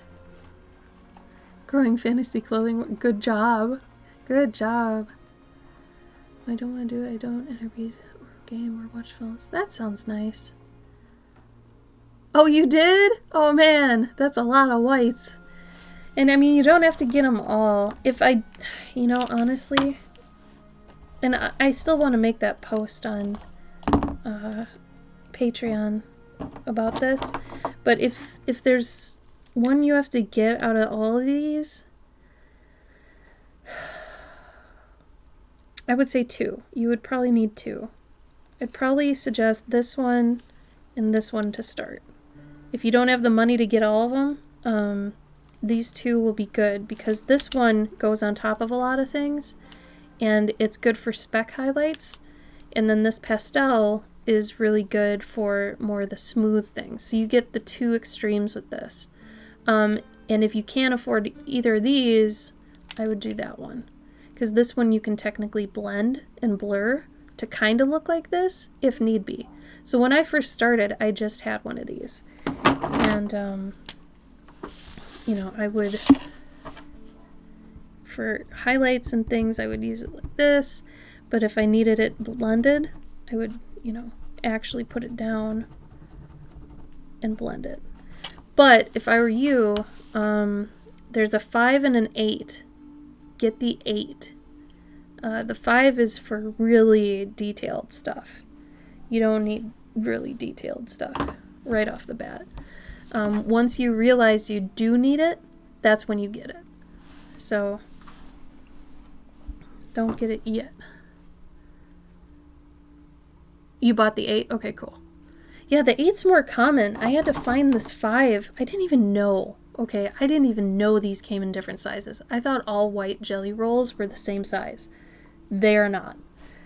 So there's 5 8s and maybe 10? But I feel like for the 10, that's basically what this is, so I just got this instead.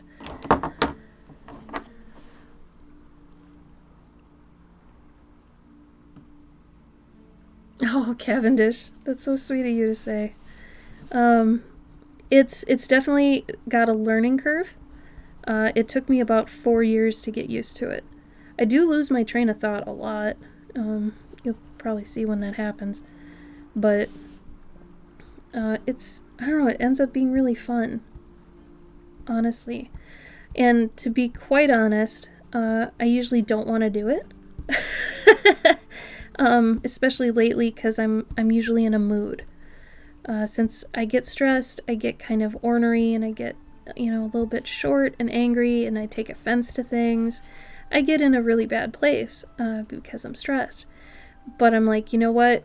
I do think the things I could tell people help them a lot of the time, mainly because people like Kat here and yourself let me know that the things I'm telling you do help you. So because of that, I keep doing this. I wouldn't do this if it didn't help, you know, or if I didn't feel like I was helping someone. So because of that, I keep getting on here. And I get a lot out of it once I've been on for a little bit.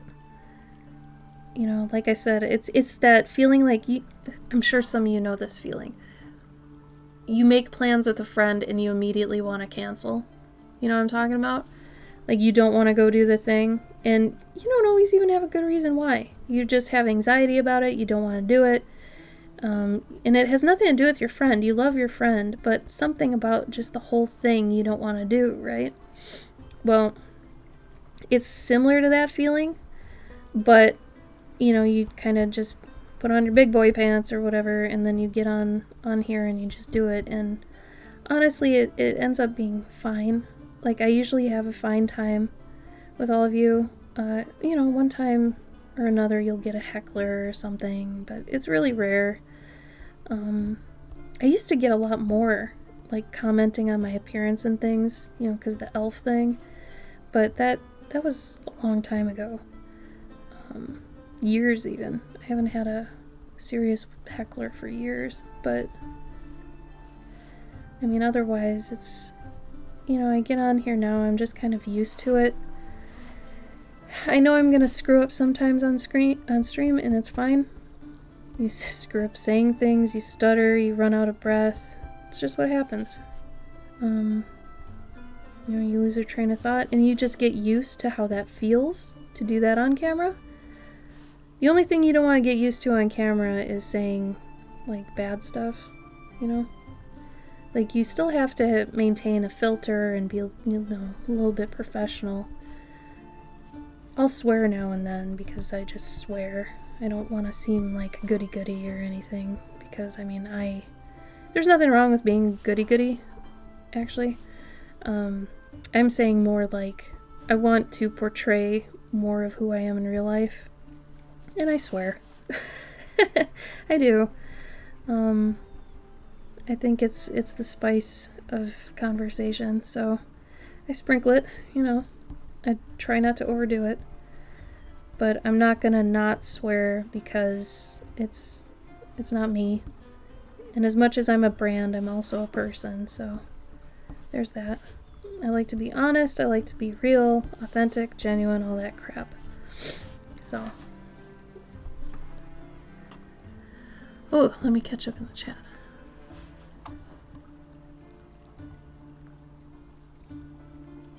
No, wait, I haven't, but now I'm gonna look it up thanks to that. Is it brighter than the Prismacolor? Or sorry, this is a Carbothello. I've been using Carbothellos since high school, so I might just be using it because it's what I'm used to. But Primo Blanco 59, that sounds good. White charcoal, man. I am so down with that. Pastels in general, I use these all the damn time. Not just the white ones either.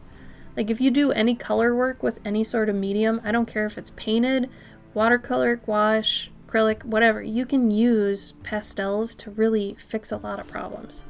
Pastels are kind of the miracle medium I feel like nobody talks about. A friend was trying to talk to me, I didn't want to blow him off, but I couldn't switch back and forth to try target, so I tried sharing my clip studio. Did it work, Cavendish? I could keep drawing. Oh, but drawing was more stressful than audience, and my brain kept switching. Yeah, it's hard, and at first that switching is normal, and I feel like eventually you'll integrate it in. Wade, would you agree with this? That, like, when you first start streaming art, you're gonna talk for a bit, and then you're gonna draw for a bit, and then you draw and talk, and draw and talk, and then I think at some point you start being able to kind of integrate them. You guys should follow Wade, too. Wade is an amazing artist. Wade in the chat. Give him a follow.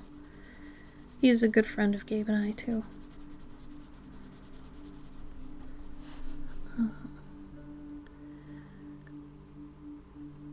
authentic as you can is important. I'd like to think people are drawn to that, but I feel like lately, the internet, a lot of the people I know, oh my god, Wade, Pete and NFTs, LOL, just saying that. Anyway, a lot of people I know on the internet who are, I don't want to say famous, but they're more, you know, popular, have actually a facade or a persona they're projecting. There's one person I used to live with who I feel isn't really who they are in person, but they're who they, like, they've kind of created a version of themselves for the internet, and I couldn't do that. Like, I'm not saying they're lying, but it's a version of themselves that doesn't really exist. And sometimes I don't even think they know they're doing it, but I don't know, I don't want to get to that point, you know? Like, I always want to be me. And if you follow me on TikTok or Instagram, I've just been saying F it, and I haven't been wearing makeup or my ears. And I'm starting to think maybe I should just kind of leave that persona behind, especially since I'm turning it more into a comic character. The Cloverkin thing. I mean, I might still do it at cons where I dress up as an elf and all that. I still think that's a cute gimmick. But online and everything, it's kind of hard to keep it up, you know? But I also don't like the idea of people coming to my stream and I've got all this, like, you know, this UI and stuff, and then I'm, like, in a hoodie and glasses. It just doesn't seem to match. So I might loosely still do it, but I don't know. I go back and forth, honestly, about it. Because I like having a consistent brand, but I also know it's hard to maintain. And it really is. Like, I hate makeup. I don't wear makeup. I just don't. The only times I wear makeup is if I'm going out to a certain place, not even normal places, honestly. If it's like a holiday or something, maybe I'll wear it to like a family thing. But it's usually just streams, conventions, that's it. Otherwise, I don't wear makeup. My skin hates makeup.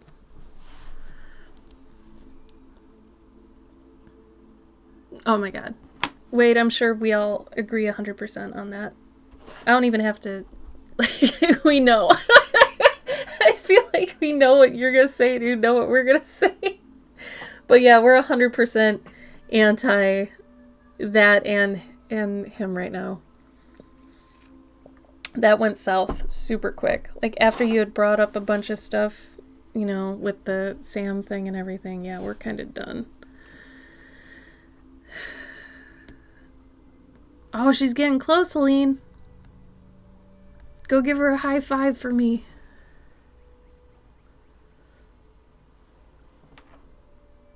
Really, Asling?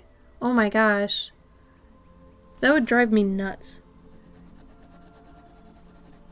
Yeah, I can't watch streams a lot of the time for a bunch of different reasons, but that's one of them. Just fakeness and whatever, and I don't know. But unfortunately, those people get further, you know?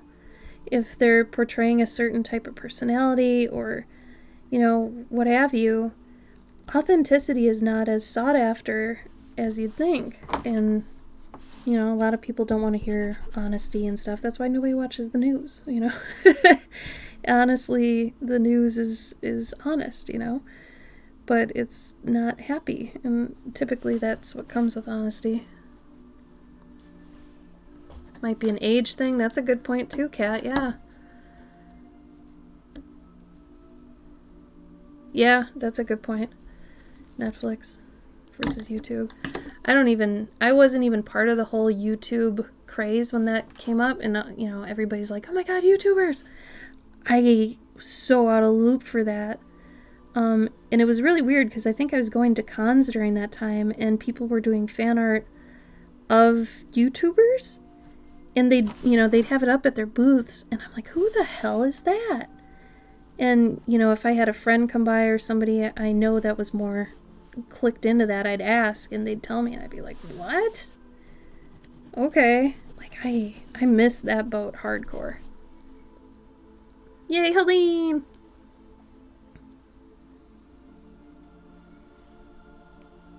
That's true too, Cavendish. That was me when I started, because I hated my voice so much. And at one point I was like, fuck it, I have to talk to these people, because it's easier than typing. And B, like, my voice isn't that bad. Like, I ended up just kind of coming to terms with it. You end up just saying F it at one point. Because it's like everybody's got their own voice. They're going to sound a certain way. Whatever. If you're here and you're listening to me, that means you don't mind it so much. So that's how I think about it now, I guess. I mean, how I feel about my voice and my way of talking isn't how other people feel about it. And I have to remember that it's similar to art. How I feel about my art isn't necessarily how everybody else feels about my art. You know, it's that whole thing. The you that you see in your head isn't the you everybody else sees. Everyone you know has a different version of you in their head. And once I learned that and that I couldn't control that, then it's kind of more freeing to just be whatever you feel like being, because no matter what you do, someone's going to interpret you differently based on their background, their experience, all that stuff. And once you do that and you realize that, you're just like, oh, whatever. Then I'm gonna do me and whatever happens, happens. That sort of deal.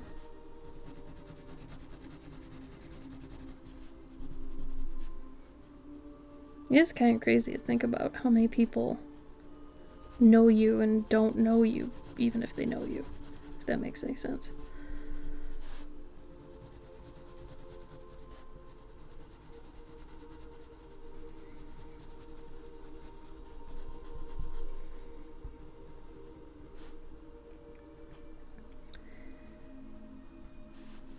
And just a reminder to anybody here who is a patron, I put up a post yesterday. It's kind of late. It was like at 9.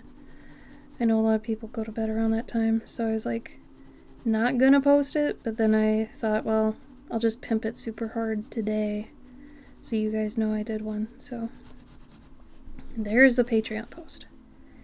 It's got April's calendar, device wallpaper, a bunch of process and work in progress gifts. What else? Funny picture of Pug. There's just some other things.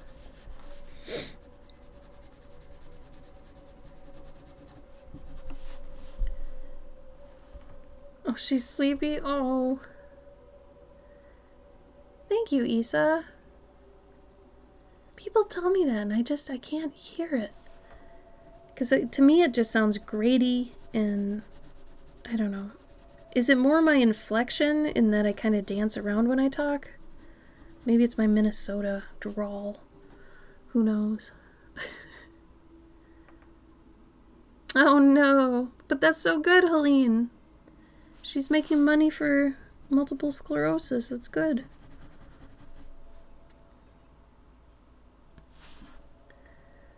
What does KR stand for? Really, Kat? That's so awesome. I would have never in a million years, out of all the things, thought that people would think that about my voice. I don't understand. I'll try not to yell, though. In person, I am a yeller. I like to yell a lot. I get excitable very easily. I know I've gotten looks at cons because I've been too loud when I meet people in person. So if we ever meet at a con, just know I'm gonna probably lose my shit and start screaming. And if it's after COVID, I'll give people hugs. I'm a hugger.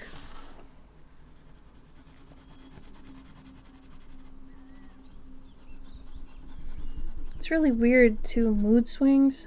I don't even know what they were from. Maybe I didn't get enough sleep. I don't know, but yesterday I was awful. I was in a terrible headspace. Awful, awful, awful. I was tired. I was mad at everything. It was just really bad. Today, a lot better. A lot better today. Even though I got that bad email. And I think it's because you all have made me feel better. Thank you. Thank you so much for being here and making me feel better. But, yeah, I don't know. Like, when you get in a funk, what are go-to things for you all that, if you get in a funk, you know kind of how to hack yourself to get yourself out of it? Something for me is to watch one of my favorite movies, like one of my favorite fantasy movies, like if it's like a Brian Froud type movie or just 80s fantasy. My go-to is 80s fantasy. And, or even 80s action movies, like Judge Dredd, Demolition Man, 80s Stallone, I guess. But like anything like that, putting myself somewhere else typically will pull me out of it for a bit. Because I have a problem ruminating, and if I just get stuck kind of thinking about something when I'm in a bad mood, I will not stop. And I'll just keep tearing myself down. It's really bad. And I know I'm doing it. It's just sometimes I can't pick myself out of it, and it sucks. So that was yesterday. Because the thing with like drawing and having those thoughts is you'll be drawing and you'll be having these thoughts, and maybe it's why I can draw and talk at the same time now, because I know I would still be talking even if I wasn't streaming. Like I'd be talking to myself in my head, because I can't watch anything when I'm drawing most of the time. It has to be something I've seen a million times, and I can't listen to anything because I get distracted because I'm trying to listen to it, so I end up just talking to myself in my head a lot. And depending on the tone of the day, that can be kind of bad.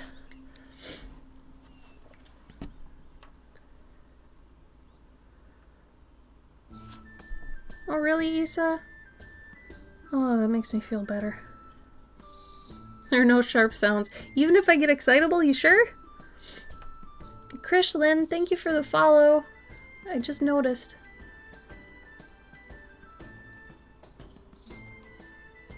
Oh no!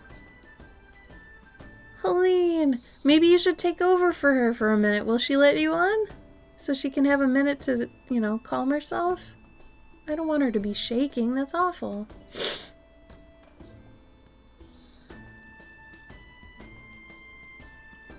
Oh, Kat, that's so good.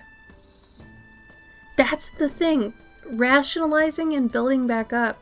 So I usually need Gabe to talk to me about the logistics of what I'm talking about. So a lot of the time, I'll tell him how I'm feeling, and I'll be like, is that accurate? Because I'll need him to tell me if my viewpoint or whatever I'm feeling right then is real. And he'll tell me, typically, no, that's not right. Your viewpoint right now is skewed. And I'll be like, oh, okay. And then I'll need him to, tell me why. That's a big one, too. You can't just tell me I feel better. You have to tell me why. Why is everything okay? Because I need the logic end of it. And he's usually very, very sweet about that. And he'll give me all those reasons and things. He's very patient with me. It's very, very nice of him. He's a great guy. But it's that sort of thing. It's I need to know why it's okay. Otherwise, it's not. Is how my brain is, thinking about it. I have this really weird, wound right here. I have no idea what this is. It's like a little puncture wound.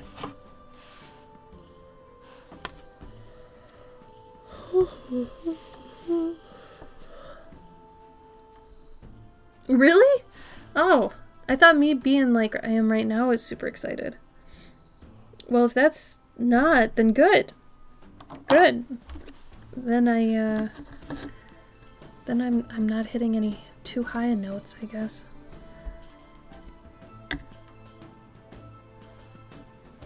Yeah, Kat, that's a great way to put it. your feelings are always valid, but they're not always right. That whole thing. They're not always accurate, I guess, as to what's happening. That's what I'm learning, anyway. I'm learning that even if you feel a certain way, that doesn't mean that's how it is. But it's really hard to get yourself out of that when you're in the moment of it, you know? She's gonna try to sleep. Oh, good. Tell her that I said she did a good job. She did the thing. I'm proud of her.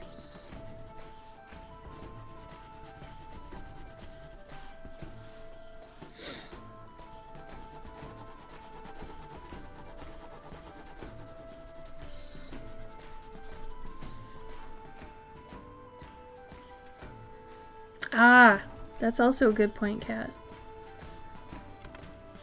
Alright, Helene. Well, you and your mom did a really good job raising all that money for a very good cause. Thank you both for doing that. And give your mom a big hug. She made a difference in a lot of people's lives. She's a good one. You guys sleep well. You earned it. Bye.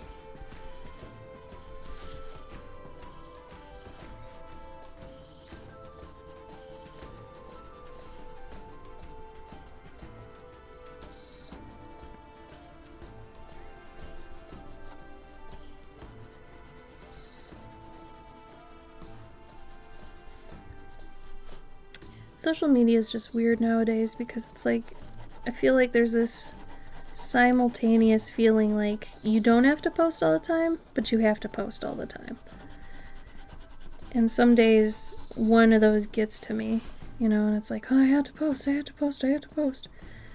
But a lot of the time it's like, no, I'm gonna post when I feel like it now because it doesn't matter. If you're gonna be doing this forever, and that's the scary thing. To me, the idea of like posting on social media being never ending freaks me out. Does that freak anybody else out? Like the idea that we could be posting to Facebook, Instagram, whatever until we die? Like that freaks me out.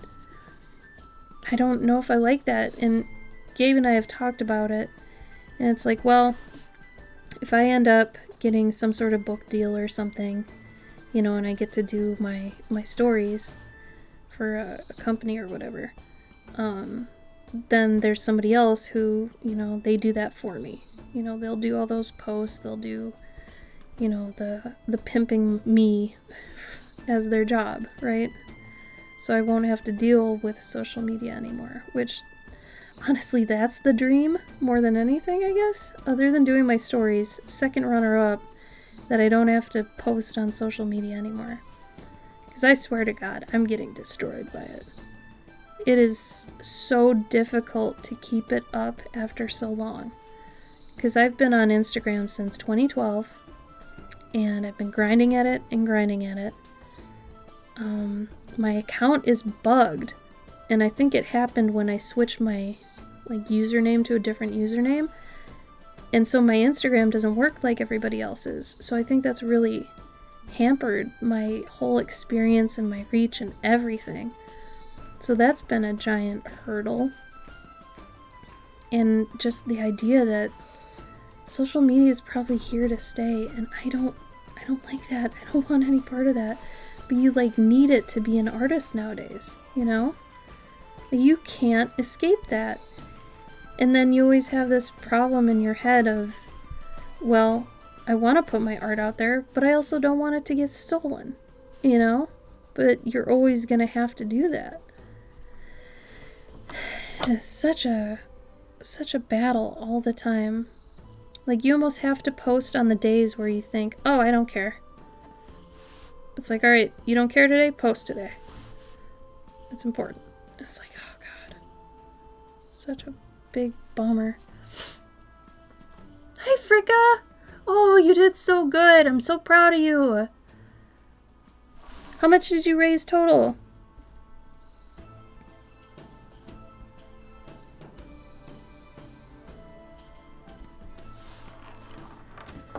You can schedule some posts depending on what platform it is. I don't know if you can do it with Twitter. I know you can't do it with Instagram. You can do it with Facebook. You can do it on Patreon.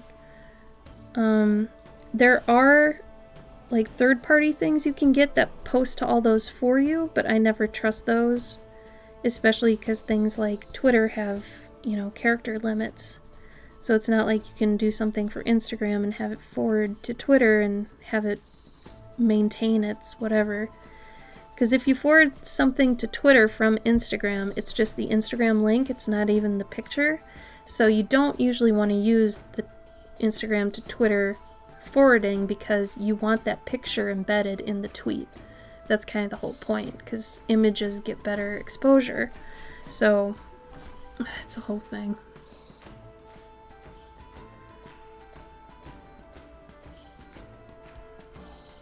No one's ever going to understand the new algorithm. Honestly, if you really want to take a deep dive into it, this one person had talked to people from Instagram about engagement and how to get your best engagement. I'm not even able to do this because I don't have Reels. And when I said my account's bugged, this is what I mean. I can restore my phone. I can reinstall Instagram 1,000,000 times. I have it on all my other Instagram accounts, just not the one that matters. So one of the main things is using Reels.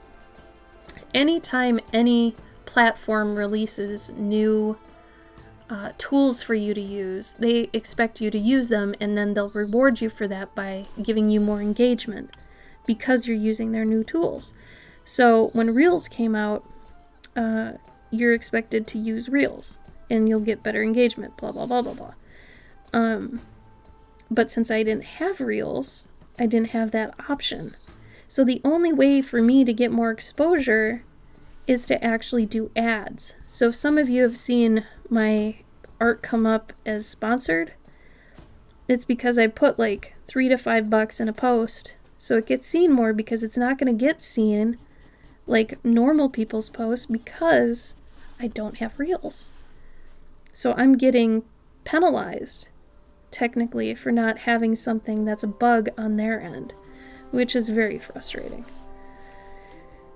But social media has its problems all over the place, so whatever. So the best thing to keep in mind, so you don't go crazy with this whole social media thing, is just post when you feel like it, and to not try to think too much about it. Because if you try to dissect it and figure out best times to post all the time for everything, it gets to be too much. You'll get hung up on followers, likes, all that crap, and honestly, in the grand scheme of things, none of that matters. Think about just how to make money to live day to day, what you like to do as your hobbies and the things that make you happy, and stick to those things as if the internet did not exist. Because those are the things that are going to matter. Being in the moment, being outside the internet, that stuff's the important stuff.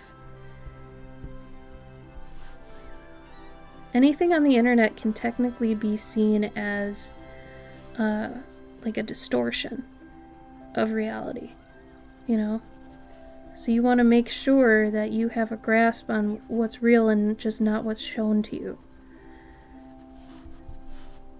Because that can be dangerous if you hinge everything too much on what you see on the internet.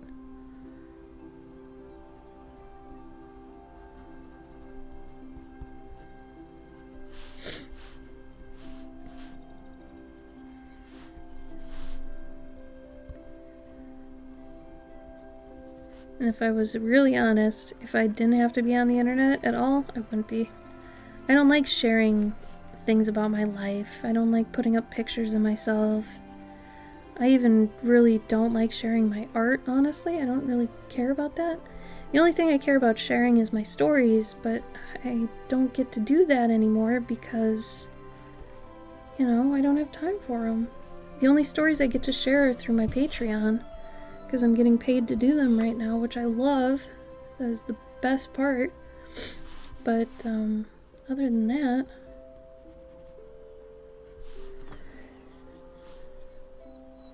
Oh, fricka. 13K, wow. That's crazy. You did a great job, fricka. I hope you sleep really well knowing you got that much. I'm so proud of you.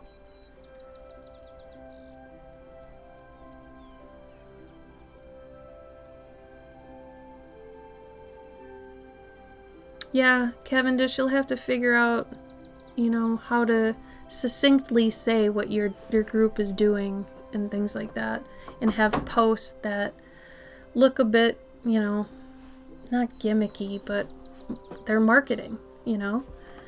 That's why all the time now on every one of my Instagram posts, I have a secondary slide that's giving information about the first slide. So, because I found that people, there are two things. People don't read descriptions on posts. So if you have an Instagram post and you've got the picture and then you've got the description down here, most of the time, like I'd say 70 to 80% of the time, no one's reading that description. They're only looking at the picture. So the other thing is you can't put text in your first picture. Instagram penalizes you for that too. So if you have any text in your picture, they're going to bump you down. So I always put all my text in the second picture that you swipe to. They don't seem to mind that as much. It's really stupid stuff. Yeah, if you want more engagement, use Reels, but honestly, I don't know how much it matters, you know?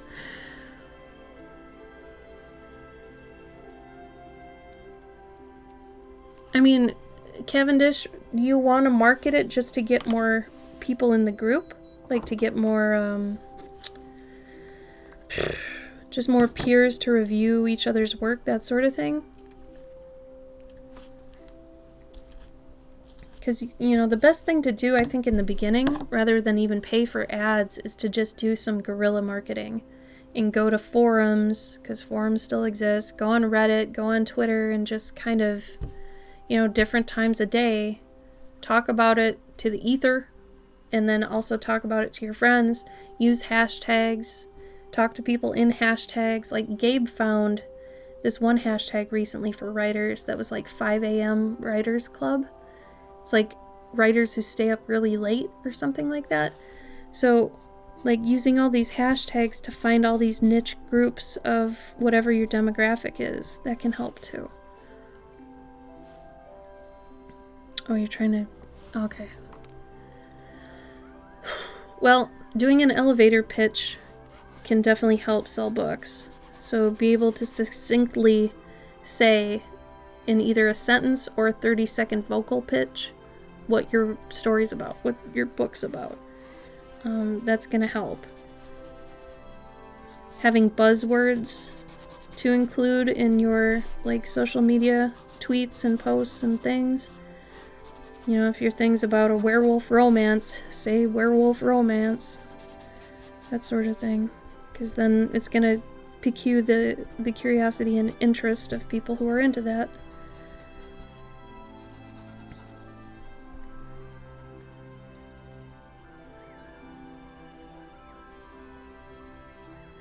Yeah, I could see that, Cavendish. Absolutely does. I don't even like to market my kids' book anymore because it's so old at this point. I'm like, well, can't really talk about that. I just talk about my recent stories now, and if people find the old stories, then they kind of earned it because they found it. So I mean, you could do the same thing if you wanted.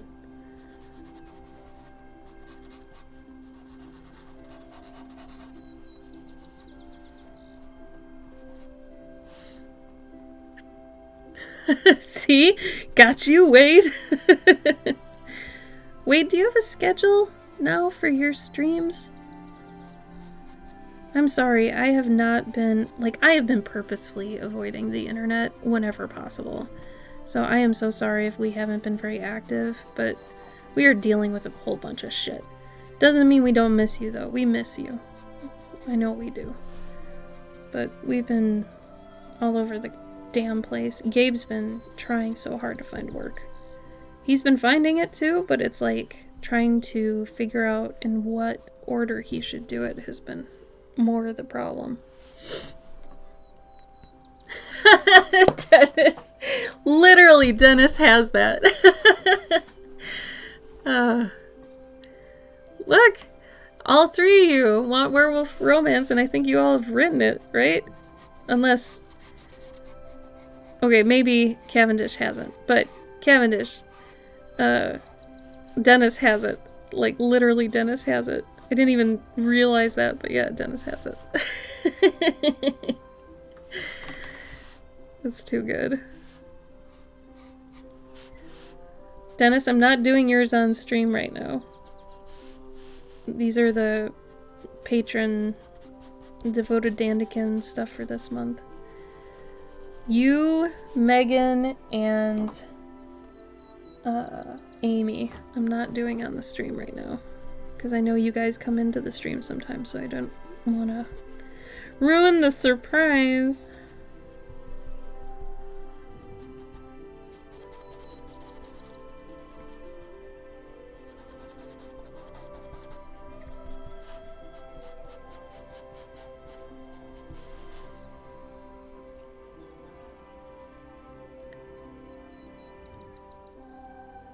Oh, Wednesdays. Okay, cool. I'm an asshole. I'll try to remember, right, Wade? I bet you actually tweet about that too.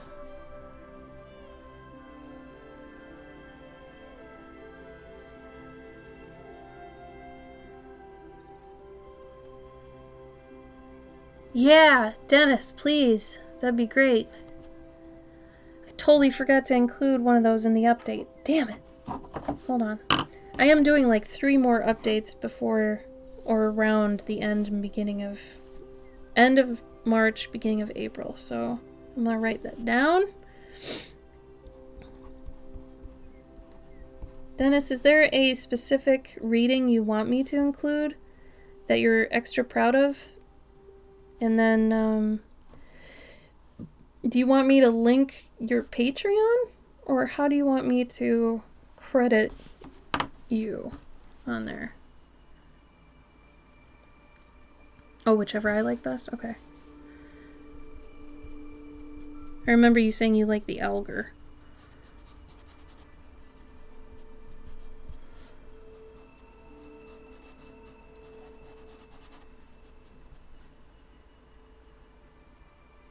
Okay.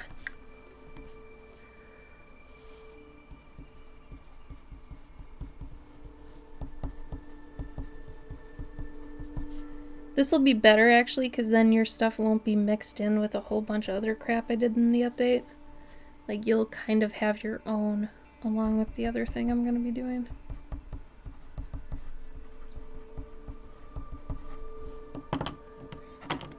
And I still want to get you all the older ones. Do you happen to know off the top of your head which one was the first one you got? Because then I can just easily send you everything before that. Otherwise, I'm going to have to dig through all your payments. That can be a pain in the damn ass.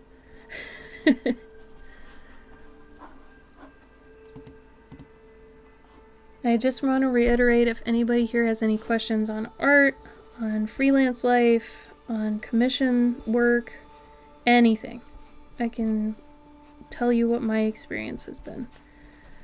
And since it's my experience, it's not necessarily right or wrong. You can do anything the way you want to do it. It's just been what I know.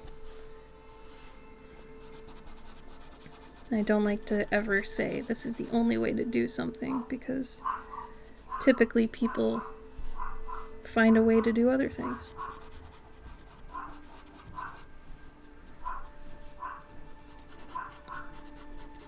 I think it's almost damaging to say this is the only way to do something. If somebody figures out a different, more efficient way to do something, absolutely. Tell me about it, you know? This is a fat damn kiwi. That's what this is. Damn fat. The B-hop was your first? Okay. Oh, you've got a bunch then. What's weird though is I think the first 3 I ever did were more interactive. The beginning of the Guardians, they had like worksheets and stuff.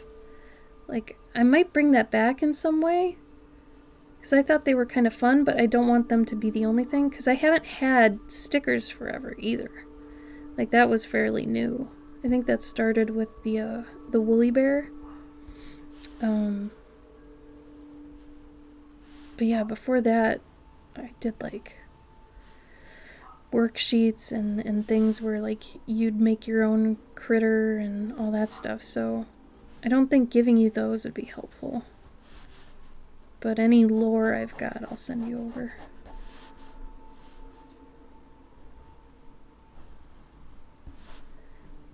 Dennis, I made your piece this month, this combo piece, really cute. You like really cute, right? Like, it's kind of, it's in the vein of that werewolf I did for you. You liked that, right?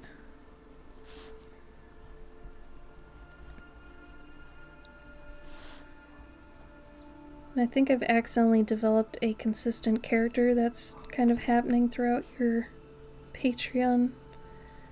Your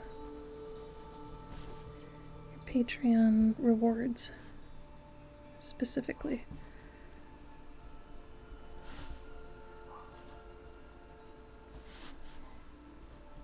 The fact you're so easy to please is ridiculously difficult. Like, I get so scared I'm gonna not do something you like because you like everything. I know that sounds completely backwards, but it's kind of true. I don't know why either. That sounds so weird.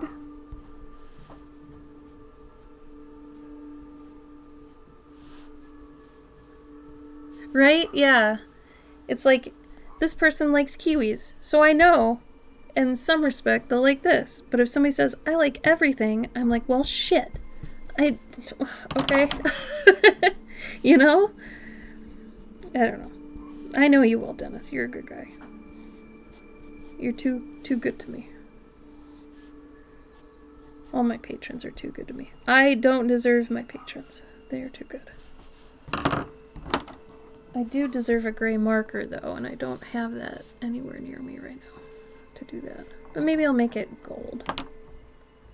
Yeah, maybe I'll make it gold. I know you gave me a damn list, but it's huge! And there's so many things.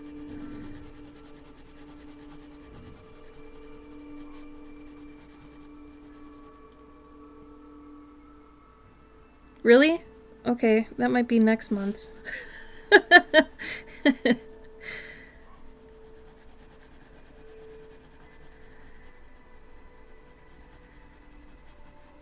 I can literally draw you a sack of shit. That might be kind of fun. Though I don't know if that's worth the money. I could find a way to dress it up if you're okay with me being creative. I could give it a story. Whatever that means. Well, now I want to do it. That's gross. Why do I want to do that?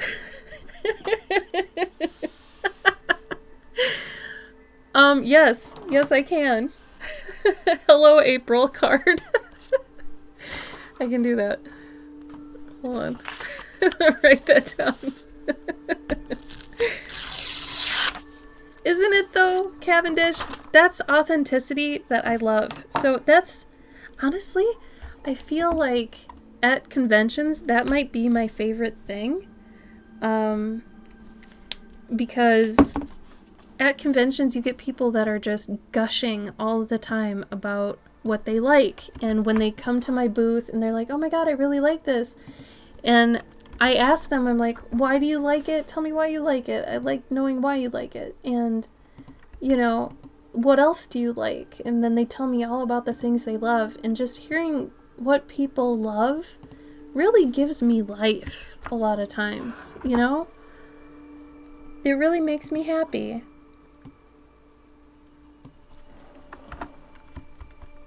And I think that's why I always press you all to like, hey, tell me all the good things that happened to you this week, because I just want people to gush.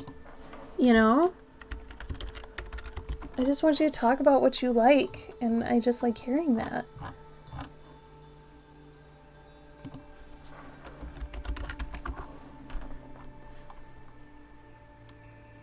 Wait, I can't find that Primo... Oh, wait. Hold on. Is this it?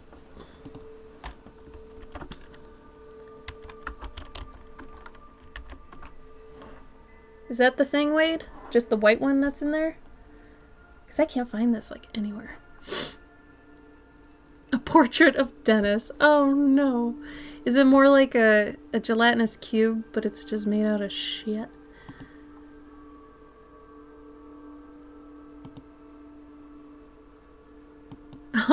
Well, Cavendish, you're really good then at actually interpreting people's likes.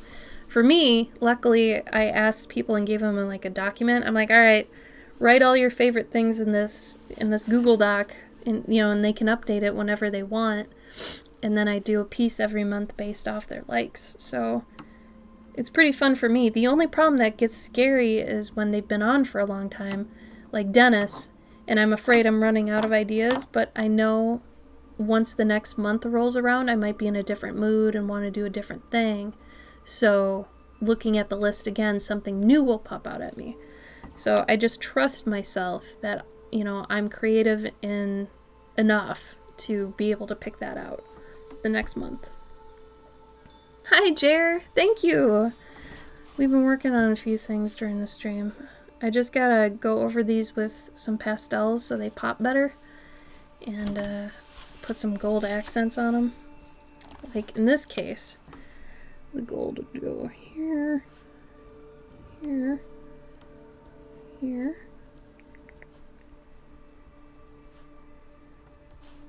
There you go. Maybe here too.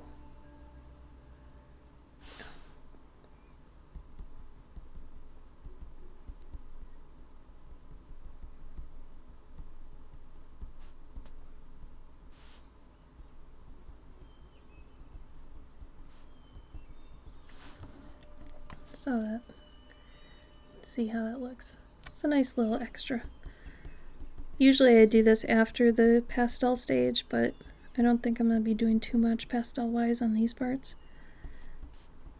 Because if I did pastels over this gel pen, it would absolutely wash out the metallic nature of this gel pen. So I'll have to be careful if I do decide to add that on. But for right now, it's okay. I just have to go over it again, technically. Working way too much. Work did offer me to let me add an official Zuckerberg. Whoa, that is cool. Burlap sap, some little button eyes and a mouth that crap. I am writing exactly that down, and I will get you that next month. That sounds great.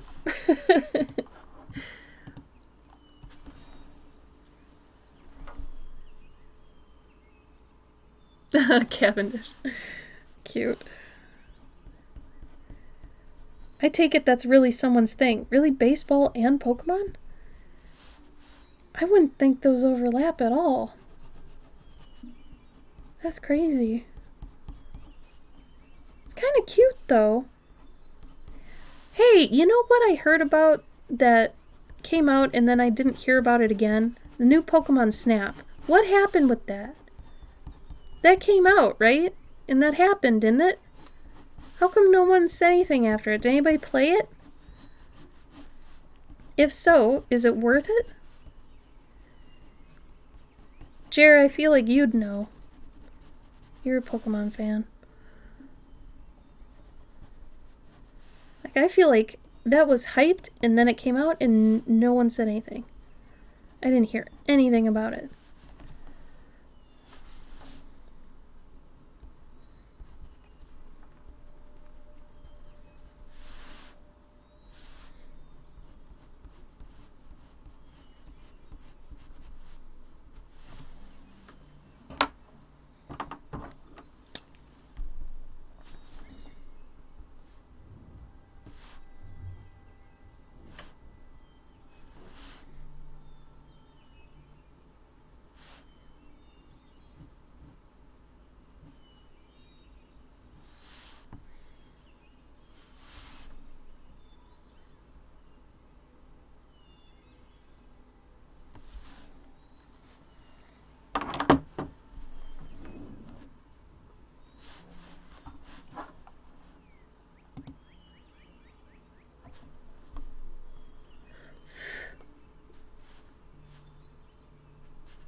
Now on to this chicken.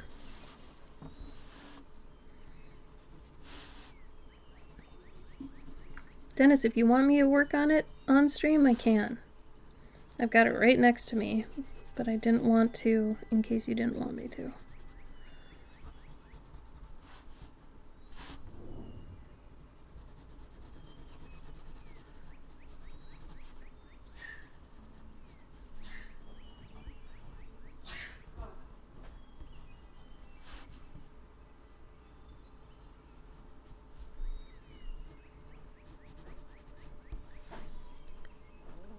You don't mind?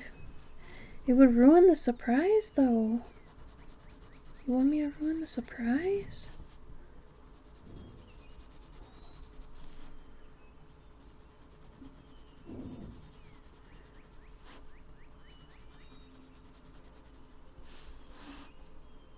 Did you? How'd it go?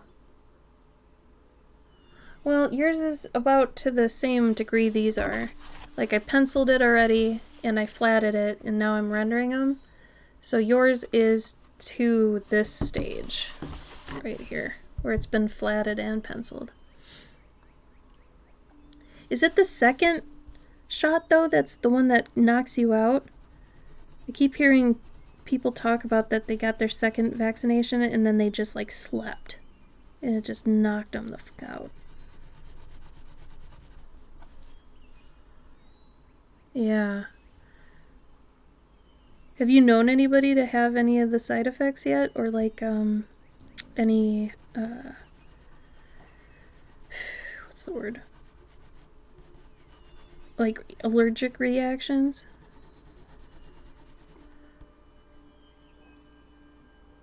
Oh, really? Crappy with the first.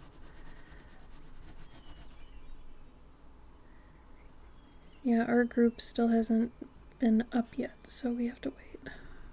Which is fine. I mean, we don't go anywhere other than the grocery store, and we're really safe about it. So we're waiting patiently till we can go.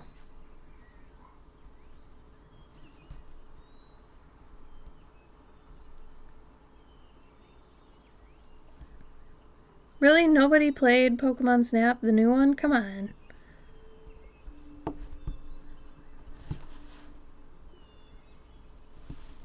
Oh, that looks awful. Ashley, what are you doing? There we go.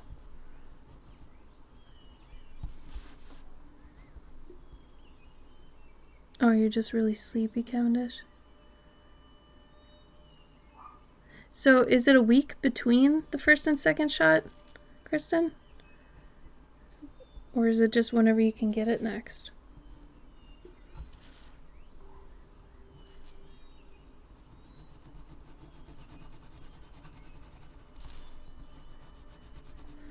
Also, Kristen, I'm sorry that your portrait is late, too. I haven't forgotten that you got one. It's just there are other ones ahead of it. Still, shoot me. Oh, 3 weeks. Wow. That's interesting. I wonder why.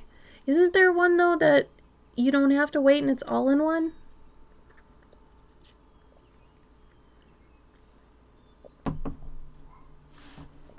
Yeah, I heard there's a third one. That's like just one shot. No idea about anything other than that, though.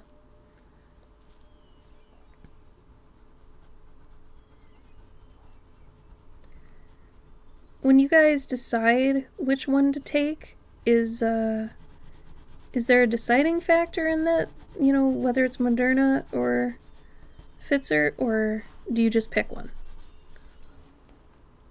Oh, the Johnson & Johnson one. Oh, thank you, Kat. This lady had just gotten some chickens. She moved into a cabin, and she was so excited she got all these new chickens.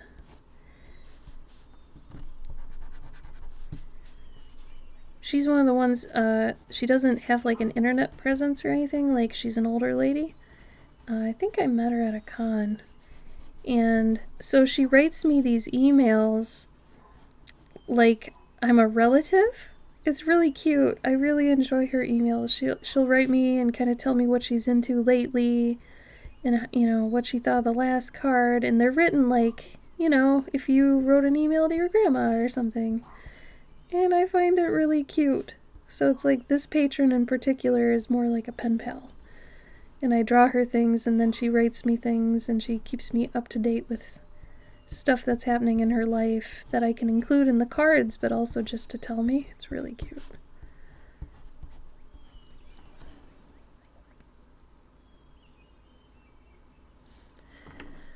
Oh, you get what you're given, really? Oh, thank you. I enjoy doing cloth. Cloth is really fun.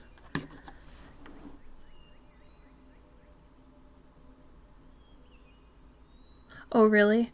So most of you then just showed up and then got whatever was being dished out that day? Because I know some are like, I saw like a CVS schedule or something somewhere was like Pfizer's on these days, Moderna's on these days. So I didn't know if like you had to schedule for a specific one, or you just show up and they give you whatever one is that day. So then it doesn't really matter, just as long as you get one.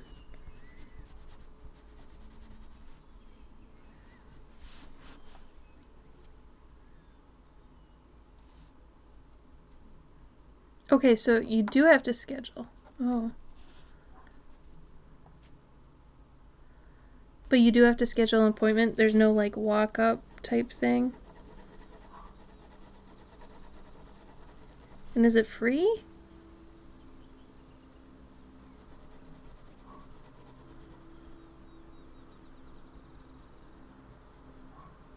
Oh, no walk-in. Okay.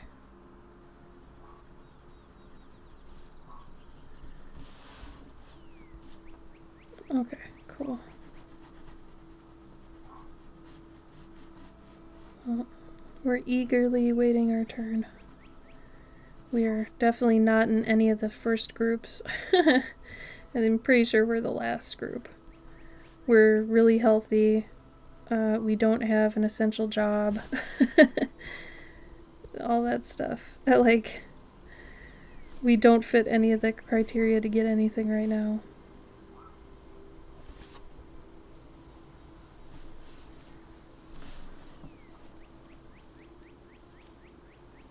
Oh, hi, Steve.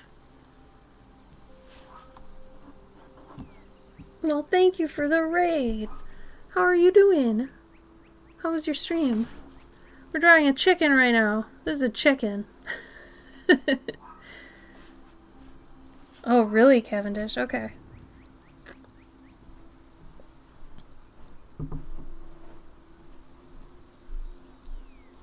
Steve raid, Steve raid. Oh, that sounds great. You got a lot done. I'm doing okay. Here's what we've been working on. The first part of the stream I showed some art from high school and college, and now I'm working on these patron rewards.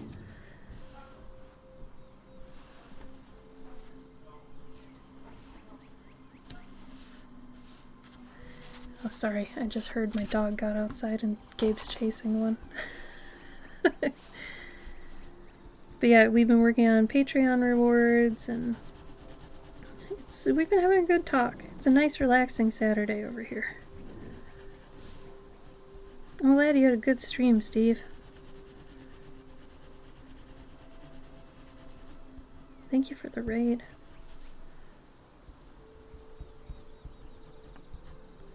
Good vibes are good, man. So necessary nowadays.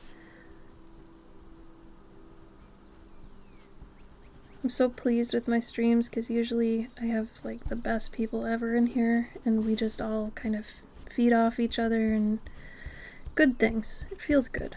Good feels.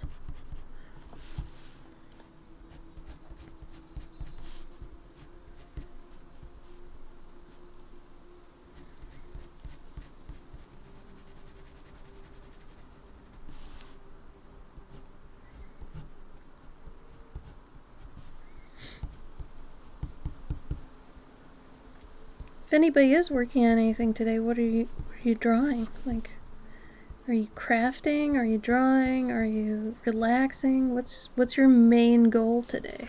What are you doing?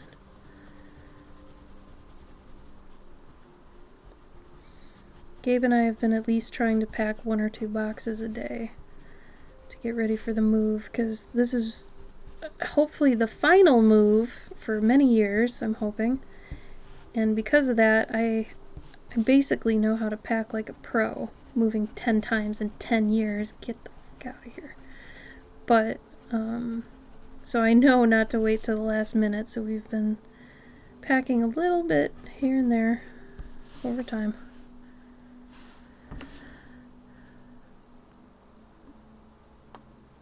Yeah, get some food, Steve. Dude, the after stream hunger is a serious thing. So yeah, definitely go get some food. Feed the need. Oh, thank you. I am very pleased with this chicken as well. I can't remember the last time I drew a chicken, so thank you. Froggy and mushroom sketch with your tips and tricks. Oh, Cat, that's great. Barnfire, thank you for the follow. Oh, for anybody in here from the raid or otherwise, here are my socials. Or a link to my socials. If I put all my socials in the chat, it would be a giant wall. So I just put in like my link tree type thing. Thank you!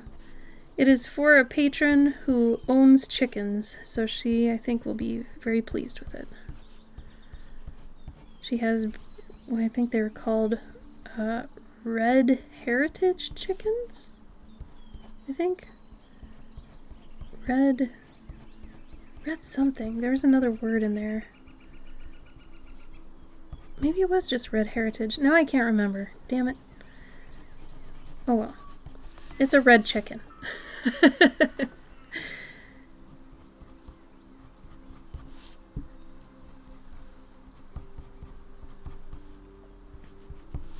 I'm excited to see your frog and mushroom, Cat. If you have any more questions on that, let me know. And any of the white and whatever, what have you.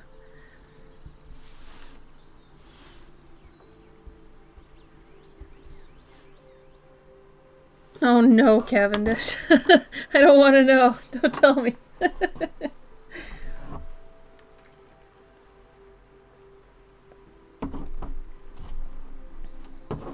Every once in a while I have to clean off my finger with all the like pencil and stuff I get on it. I have to have one finger that's for light colors and one finger for dark colors. Oh, it's the bread that has you excited? Cool. I like that much better. I'm glad you enjoy the look of this bread. Here, let's go over and we'll work on the bread a little.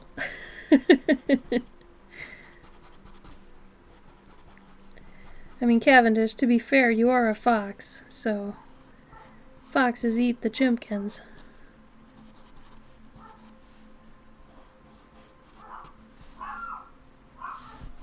God, our dogs are just losing their shit collectively today. Don't even know why. Poor Gabe. Look at that bread. Get that bread. Good stew and bread. Oh, baby. Oh, stew sounds amazing. Oh my god. Oh my god. Well, now I'm freaking hungry. It's my own damn fault.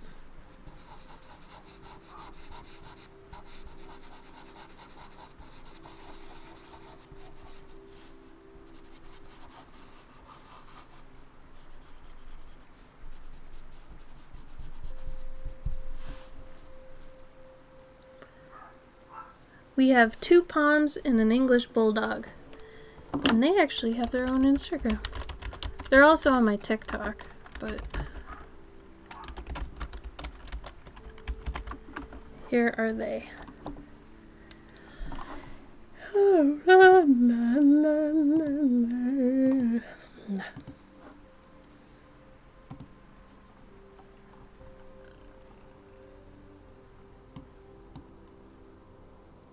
It was National Puppy Day the other day, so I had to put up a little video of my bully when she was a puppy. It's like she was a puppy for less than a month, I feel like. That's such a small amount of time. Oh, really? Oh, I don't have German Shepherds. There's a good solid dog, though. No, I like really weird dogs. My Poms are just absolute train wrecks. The Poms are rescues, so Butters is just a busted up jalopy. She's got so many things wrong with her. But I love her to death. She is awesome. She's such a lover.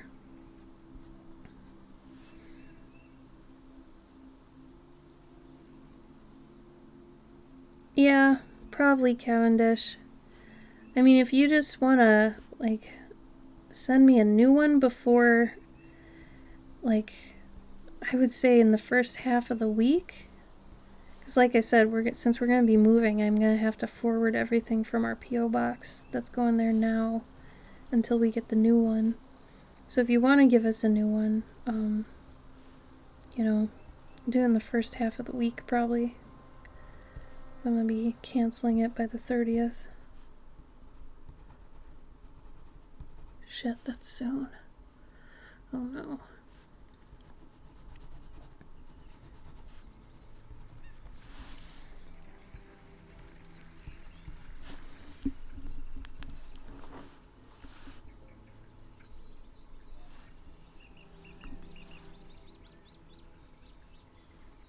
So I learned last night, for those that don't know, I had shared on one of my Instagram stories yesterday this thing I found about, it's called seasonal lethargy or springtime lethargy, and it refers to a state of fatigue, lowered energy, or depression associated with the onset of spring.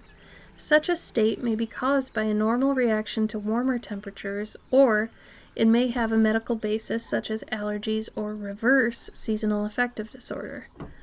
So, because I was like, I am so tired lately, like ridiculously tired, and I know it's not just, you know, due to stress and whatever. It's got to be more than that. So I looked up if there were like spring reasons that I was tired, and yeah, I do have some allergies, but I felt more like it was about just time. So like your body adjusting to more daylight is actually something that takes some energy out of you. So if you are more tired right now, that could definitely be why. I just thought that was interesting. Because it makes sense when it's switching to winter because everything's darker, but when it switches to spring, you know, you've got this feeling like, oh yeah, I should be more energetic more often. It's like, nah, not necessarily. You have to get accustomed to that first, you know? I'm probably going to be stopping after I finish this one, because the other two I don't want to do on the stream, because I don't want the patrons to potentially see them. So probably about another 10 or so minutes, something like that. So if anybody has any questions or wants to talk anything particular, what's the date next weekend? Oh, next weekend's the 3rd.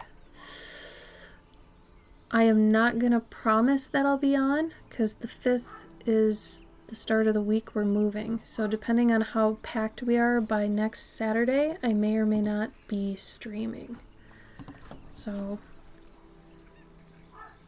oh yeah, Cat, right? But it's like, it's that part of spring where you don't want to do too much outside in terms of like improvement, because it could dip down into being cold again, right? Like you don't want to do too much yet, especially since April is like known for just being rain. So don't feel too much anxiety about it yet, you know? It's like I said, it still might rain. Could even snow depending on where you are. I remember one spring, I think it was spring. It was June. It was flipping June in Minnesota. And it had to be when I was like 13, because I was at a very specific friend's house that was during an era of my life. But I remember it was June. And the day before we had been like playing outside with a hose, and it was like 70 degrees out. And then the next day it snowed. And I was like, what the fuck? Like, it sticks out in my memory so hard. Minnesota weather was something else. It's awesome because a lot of the, the weather, because it's so wet and there's so much snow and everything, the time we got with like summer months and just warm months was great because everything was so green. But that sort of thing came at the price of really strange weather and, a lot of wetness, because that's what caused the lushness of it. Yes, Cavendish, thank you for bringing that up. So, my partner and I, every year, for the past 4 years? I think we started in 2017. We do something called Journey June, which is not only just an artist-based monthly challenge, but also a writer's-based, or whatever you want to do with it. We've even had people cosplay it. We've had people craft it. But technically, it's finishing a story in a month based on a bunch of prompts we give you during the course of the month. So every day it's a different part of the story, and by the end of it, you'll have a complete story that has arcs to it and progression, and it's just a full, complete story if you do the entire month. And it's technically the hero's journey, which, for those that don't know, the hero's journey is the most well-known traditional formula in storytelling. Everything popular in like pop culture is basically the hero's journey. Lord of the Rings, like Ocarina of Time for Zelda, anything that's got like a hero that goes through a thing and then comes out at the end, defeating the villain, that whole thing, that classic thing is called the hero's journey. So what we've done is we've taken the classical formula and broken it down into a different part of that every day. And we actually have 2 levels now. For the people who have never done it before, there's level 1, and that's focusing on the hero and keeping it very simple. Level 2 is integrating the villain more and tells more of their side. So think about if you've ever seen the movie Willow, or even like Star Wars. If you think of a Star Wars movie where they'll focus on Luke for a while and then they'll go back to like Darth Vader and show more of the dark side stuff, that's more of level 2 for the hero's journey, where you start sympathizing with the villain, you see their side of things. If you've never seen a formula like this before, I think it's really helpful. And if you look at the Instagram for it, I never take it down. Every year I leave up all the prompts just in case you want to do it as practice any other month. The reason to do it in June, though, is because you earn a class at the end that we teach you how to actually publish it.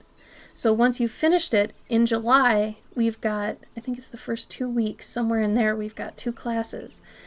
And we teach you how to take your story and make it into either a digital version, if you have like no money to spend on printing or supplies or anything like that. That's the cheapest option. We tell you how to do it digitally, make PDFs, how to sell that, all that sort of thing. The next step up is a staple-bound book or a saddle stitch book, which is basically you print it out and you stitch it with staples. The next one up from that is a perfect bound book, and we tell you all the resources you need to go and do that. We show you how to even do that. This is where Gabe comes in, and he ends up showing you Photoshop classes about that and how to go about it, because a lot of people just don't know what to do with their story once they're done with it. So if you've ever wanted to make a story and you have all this content, and you want to make a story, this is absolutely for you.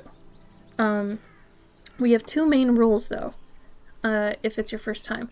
1, no fan art. It can't be like a fanfic story. It has to be original. It has to be all your characters, all your everything, not based in any other universe, strictly yours. The other thing is that it can't involve pre-existing characters, and there is a reason for this. Pre-existing of your own characters. Because typically if somebody comes into this with a character they've already pre-designed that has somewhat of a background, somewhat of something actually established, it's really going to affect how they go about this hero's journey prompt, because they'll get to a certain prompt and they'll be like, oh, well, I can't do that with him because he's supposed to be doing this and that doesn't align with blah, blah, blah, blah, blah. We don't want you to have to deal with that, especially if you've never actually finished a story before. We want you to go into this fresh with like a test dummy, so you can feel what it's like to start a story and finish a story. Okay? Because a lot of people haven't felt that, so they don't know the ebb and flow that you go through when you write a story. Because technically you, as a writer, have your own hero's journey as you're writing a hero's journey. Because there's going to be a point where you're going to get to like a certain aspect of the story and you're not going to know what to do. You'll be lost. You won't know what to do with anything. You'll feel like this is a stupid story. What am I doing? You need to know that that's normal when you get there, and you need to know how to work through that, you know, once you get there. So that's what Journey June's all about. It's teaching you how it feels to go through the progression of a story and to actually finish it. So if you're not doing any like Mermaid or anything like that, check out Journey June. Because in May we do a heroes workshop. Through May we actually teach you how to create a hero and get them ready for their journey in June. So it's actually really fun. You know, because we want you to make a character that you really get excited about to take on this journey during June. We don't want you to make it like last second. We want you to have some rapport with it, but not have any backstory to it yet. Oh, Waco, thank you for the raid. Hi, Bodhi. And Hannah. Oh, I haven't seen you guys for a while. Exactly, Cavendish. So we gotta teach you how to get over that, you know, if you're not used to it, because that's absolutely normal. Thank you, Insomnia. Well, your base belong to us. So I'm working on patron rewards right now. So this lady has chickens, so I'm making her a chicken. This lady liked fairies and kiwi birds. This one is a halfling, hobbit inspired, and then this one is one of my favorites right now. It's a butterfly playing a harp with a candle, which he must be very strong. And then earlier in the stream, at the very beginning, I went over a bunch of high school and college art, so that was fun. Mainly stories I had during that time, so thank you, Beryl. How was your stream, Waco? Is it good? I bet you're starving now, aren't you? I'm almost at the end of my stream myself. I started 3 hours ago, about 3 hours ago. I'm trying not to go too long anymore. Otherwise, I go till like 5 to 7 hours streaming, and I'm just like, ugh. I feel so tired after streaming normally now. Since I don't do conventions as much anymore, I don't talk this much during the week. So I also don't interact with people very much. So at the end of my stream, I am just like dead. I need to hermit, I need to eat, I need to just crawl in a crevice and just be done, you know? At least until next week, that sort of thing. And thank you, Waco.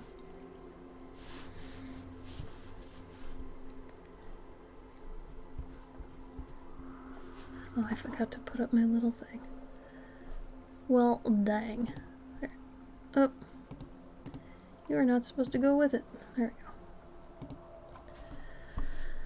You can relate, right? It's one of those things. It's like I'm not used to talking or sharing as much anymore. Because when I'm at a convention and I'm vending, you know, I'm talking to a million people. you know, your throat gets used to that after like a whole weekend and then doing it for months on end. So whenever conventions start back up, that's going to be a really hard reacclimation, I think.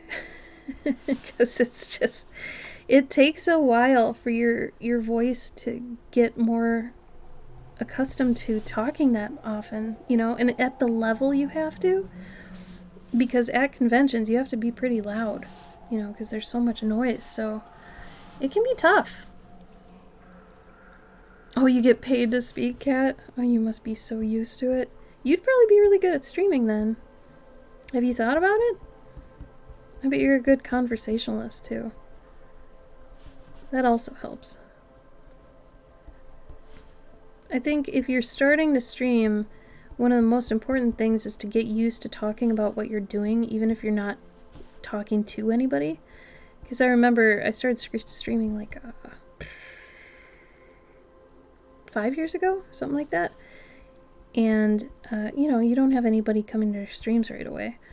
So, you know, you feel a little weird about that, but at the same time, that's a perfect time to start getting used to, like, talking about what you're doing and, you know, what part of the process you're in if you're drawing or crafting or whatever.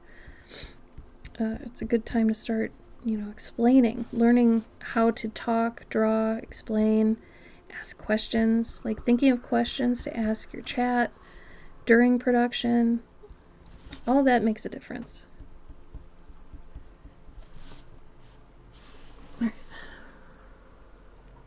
It really is, isn't it, Dennis? Especially for somebody like me who I don't like talking about myself normally, like in everyday conversations with people. I ask people questions, which I think is helpful, but I wasn't used to talking about myself or how I'm feeling or anything like that. So that was definitely like a learning curve for me. I had to get used to all of that. Talking about, you know, what I'm doing in the process, how I'm feeling that day, and it almost became like therapy. In a weird way, you know, you talk about your week, what went right, what went wrong. People empathize, or, you know, they challenge you. Like, there's all this stuff that happens during a stream. And I think the thing that I like most about streaming is that like, it's all kind of a challenge. It's off the cuff, it's improv, it's unexpected, things happen, you know, people fight with you sometimes, you have to learn how to deal with that. I don't know, I like that it's never the same thing. Those are my favorite types of jobs, so I think I enjoy streaming for that reason, that it's always kind of a challenge in one way or another.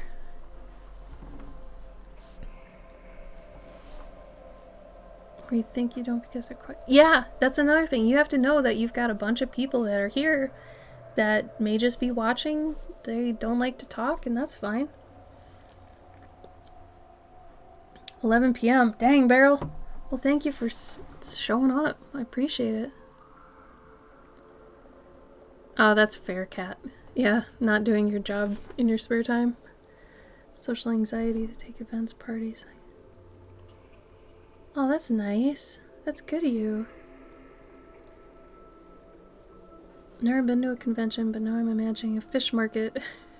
You know, that's pretty accurate. Throwing drawings at punters. Yeah, I would say that is a really good representation. You kind of hit it on the head. Hey, you! Get your Gokas fresh Gokas! Oh, yeah. Dennis, yes. Wait, Dennis, do you know Bodhi yet? You got him to do something for you, right? You guys should know each other. I can't remember if we introduced you or not. Does one need to have any part of their story completed? No. In fact, we highly suggest you don't have anything set in place by June except your hero. All we want is your hero's design and you to have a feeling of who they are and where they are. Everything else is going to be made up during June. And it's kind of cool because you'll feel what it is to make these things little by little as you go. So you'll start Journey June with this, like if this was my character, I just know, okay, she's somewhat anthropomorphic, but more realistic, but she still wears clothes and things, right? So if we were going to take her on the journey, then we would, go to the first day prompt. It's like, here's your hero, and what do they do? Okay, so what is her job every day? So it breaks down the hero's journey into little digestible pieces that you figure out as you go. It's not a giant chunk that's really scary. It's little things every day you think about. And you only have to think about that one thing that day. And I think that makes it a lot more digestible for people and easier for them to do over time. Because I feel like when people are like, all right, I'm going to write this story. It's a big deal. Like, I got all these characters and blah, blah, blah. That's not what we want you to get overwhelmed with or anything like that. We want you to take one character. We want you to just start at the beginning, fresh. You don't have to have anything else figured out other than who they are, how they look. That's it. Just like this. I don't know anything about her. I know she's wearing a thing. That's cool. I like that. I like what, that gives off. That sort of thing. So just design a character you like and that you'd want to learn about in the next month of telling their story. That's really all you have to do. And later on in May, probably we'll be like building up to it the first week or two of May, and then middle of May to the end of May, we'll have heroes workshops where we'll take you through how to create a hero. So follow Journey June on Instagram for that. I'll link it again. Because Instagram's our main kind of our home base for that whole thing. So this will be year 4, I think. 2017, 2018, 2019. Oh, 5. No way. No way. It is not year 5. Hold on. We have all the other social medias, but really I don't really know how important it'll be. God, is it really 2017? No way. 2018. Okay. 4 years. This will be year 4. Definitely, Kat, do it. So look at the first, find day 1 on Instagram. Go find a day 1 prompt and look at just what that is. We give you a couple examples of what the prompt would be. We try to get your inspiration going with a few cues. And if that doesn't help, you can always message either of us and we'll help you think of something. But the whole idea of this challenge is to help you make and finish a story, which so many people want to do, but they have no idea how or where to start. That's the whole purpose of this. And you can be as involved or not involved as you want to be. And then at the end of the month, you earn a class that teaches you how to self-publish it. So I just wanted to help people get to a spot with storytelling that I wish I had been 7 years ago. Because I was scared to death to tell stories, but I really wanted to. I had no idea what I was doing, and, this much time later, and I know what I'm doing now. At least from my standpoint. I know how to help people with it. You should, Kat. If you wanted to, you could even mock do it any month of the year. So if you wanted to do a practice run in April to see how it feels with a stick figure character or something, absolutely do it. We leave them up all year round so that you can do that. Like I said before, the only real reason to do it in June is to use the hashtag and meet other people and have them see your work and you see their work, because that's when it really becomes active, and to get that publishing class by completing the month. Because at the end of the month, we'll put up a survey, and you end up telling us where to find your story and all that, and we go look at it, and then we give you a link for the class and everything. So we wanted something for people to shoot for as a prize, but that they could actually use. And we usually do giveaways too. We've got this this pin that we made for the challenge that we give away during the weeks of the challenge. So that's another fun thing. So you can use it any time of year, but there are more times that are more fun to kind of engage. Yeah, it's completely free. It's the 1 month a year Gabe and I kind of set aside to just help people. And we take you through it, and typically we do it ourselves. Like, we did it the first 2 years. Last year I got too busy with, what I get busy with. But I still help people, and we do the workshops and stuff. Well, I'm glad you're excited. You should be. Yeah, it's totally free. It's just we want to help people, Because like I said, every year I just kind of channel how I felt and how lost I was with where to start and what to do, and how frustrated it was because I didn't have an art community for a very long time. I didn't know how to do that. I didn't know how to talk to other artists. So for me, there's really no way, no hope at the time that I would ever be able to write my stories or even figure out how to talk to people about them, things like that. So we want to help people to not feel that way. You have a community, you have a way to learn these things. And yeah, we do it for free. I mean, that's why a lot of the stuff we tell on our streams and whatever, if you want advice, help, whatever we can give, you're here right now, I'm here right now, let's talk about it, Otherwise, what's the point of streaming? It's like, sharing knowledge, live, real time. This is a very special thing. I feel like people sometimes forget how special streaming can be, especially from a learning standpoint, This person is here right now. You can interact. Everybody talk to them, It's pretty special. Like, if you wanted to learn how to needle felt or something, I'm pretty sure there's probably somebody streaming live somewhere about it, and they could even answer questions for you. Oh, Cat, you're so wonderful. I like being called wholesome. I swear like a sailor, but really, I don't know. I just feel like things should be more helpful on the internet. Like, social media has really just ruined so much. So, I mean, I try to bring back the glory of the internet when it was more about, connection and information sharing. When I'm happiest on the internet? When I'm looking up ways to, improve the new house. How do I solve this problem? Or what's the best way to do this thing? When I'm actually looking up facts, that's when the internet becomes awesome again. It's not awesome when, you see news or people, raking other people over the coals on Twitter, Not about that.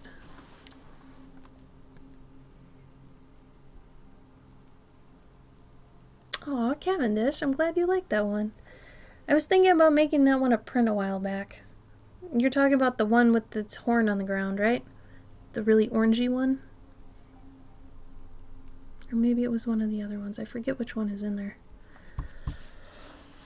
Okay, so this is now ready for the pastel stage, which I'm gonna do off camera just because they're messy and I don't have them down here. I'm in the streaming room in the basement. And it's cold as shit. I'm fucking freezing right now. So I'm gonna go.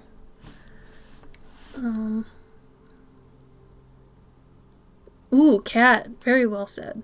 I agree with that. I feel like being wholesome is being authentic and honest too, Yeah, tailor your social media and get rid of notifications. Oh my god, that helped me so much. Turning off notifications, because I still need work emails. So I like to be able to mentally prep myself when I go into my email, just in case I get an email like I told you guys about earlier. I have to prep myself. So if I get a notification, I usually get freaked out, right? My heart rate just goes up. So getting rid of those really helps. Really helps.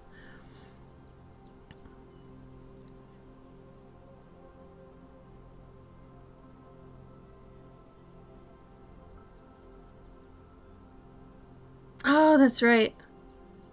Cavendish, you're right. Well, I should still make it. I should just take like half an hour and make it into a print.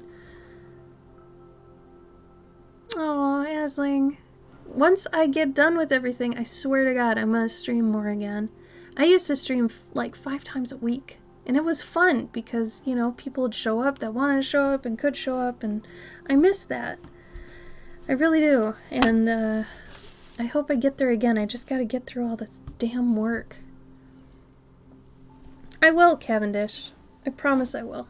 And let me know if you're gonna send that card. If you do, do it the first of the week. You know, beginning of the week. Because I don't want that one to get lost too. Let's see. Alright, so if we're done for today, let's see. Is there anything else I need to say? No, probably not. If you're a patron, don't forget to go look at the latest update. I put it up last night kind of late, so I'm probably pretty sure no one really knows it happened. But if you are a patron, an update did go up. It's got your April calendar, your coloring page, your device wallpaper, all that good stuff. What else? We'll be moving the first week of April, somewhere in there, first or second week. I'll have to figure that out. Depends on how much stuff we get fixed. And then hopefully by the second week, I'll have the streaming room set up again, so I can start doing that once more. Oh, that's fair, Cavendish. That's actually smarter. You're right. And yeah, so for anybody else who came in late, these are my socials. And feel free to check out and get hyped for Journey June. Its main is Instagram there. I should probably just have it on Instagram. I don't really pay attention to the other ones anymore. But I hope you all have really a wonderful week next week. I hope the weather gets better. And I hope you're getting over your springtime lethargy and you can get outside and have the energy you need to enjoy the weather. So thank you for being here. I really appreciate it. Thanks for supporting me. I'll see you next time, alright?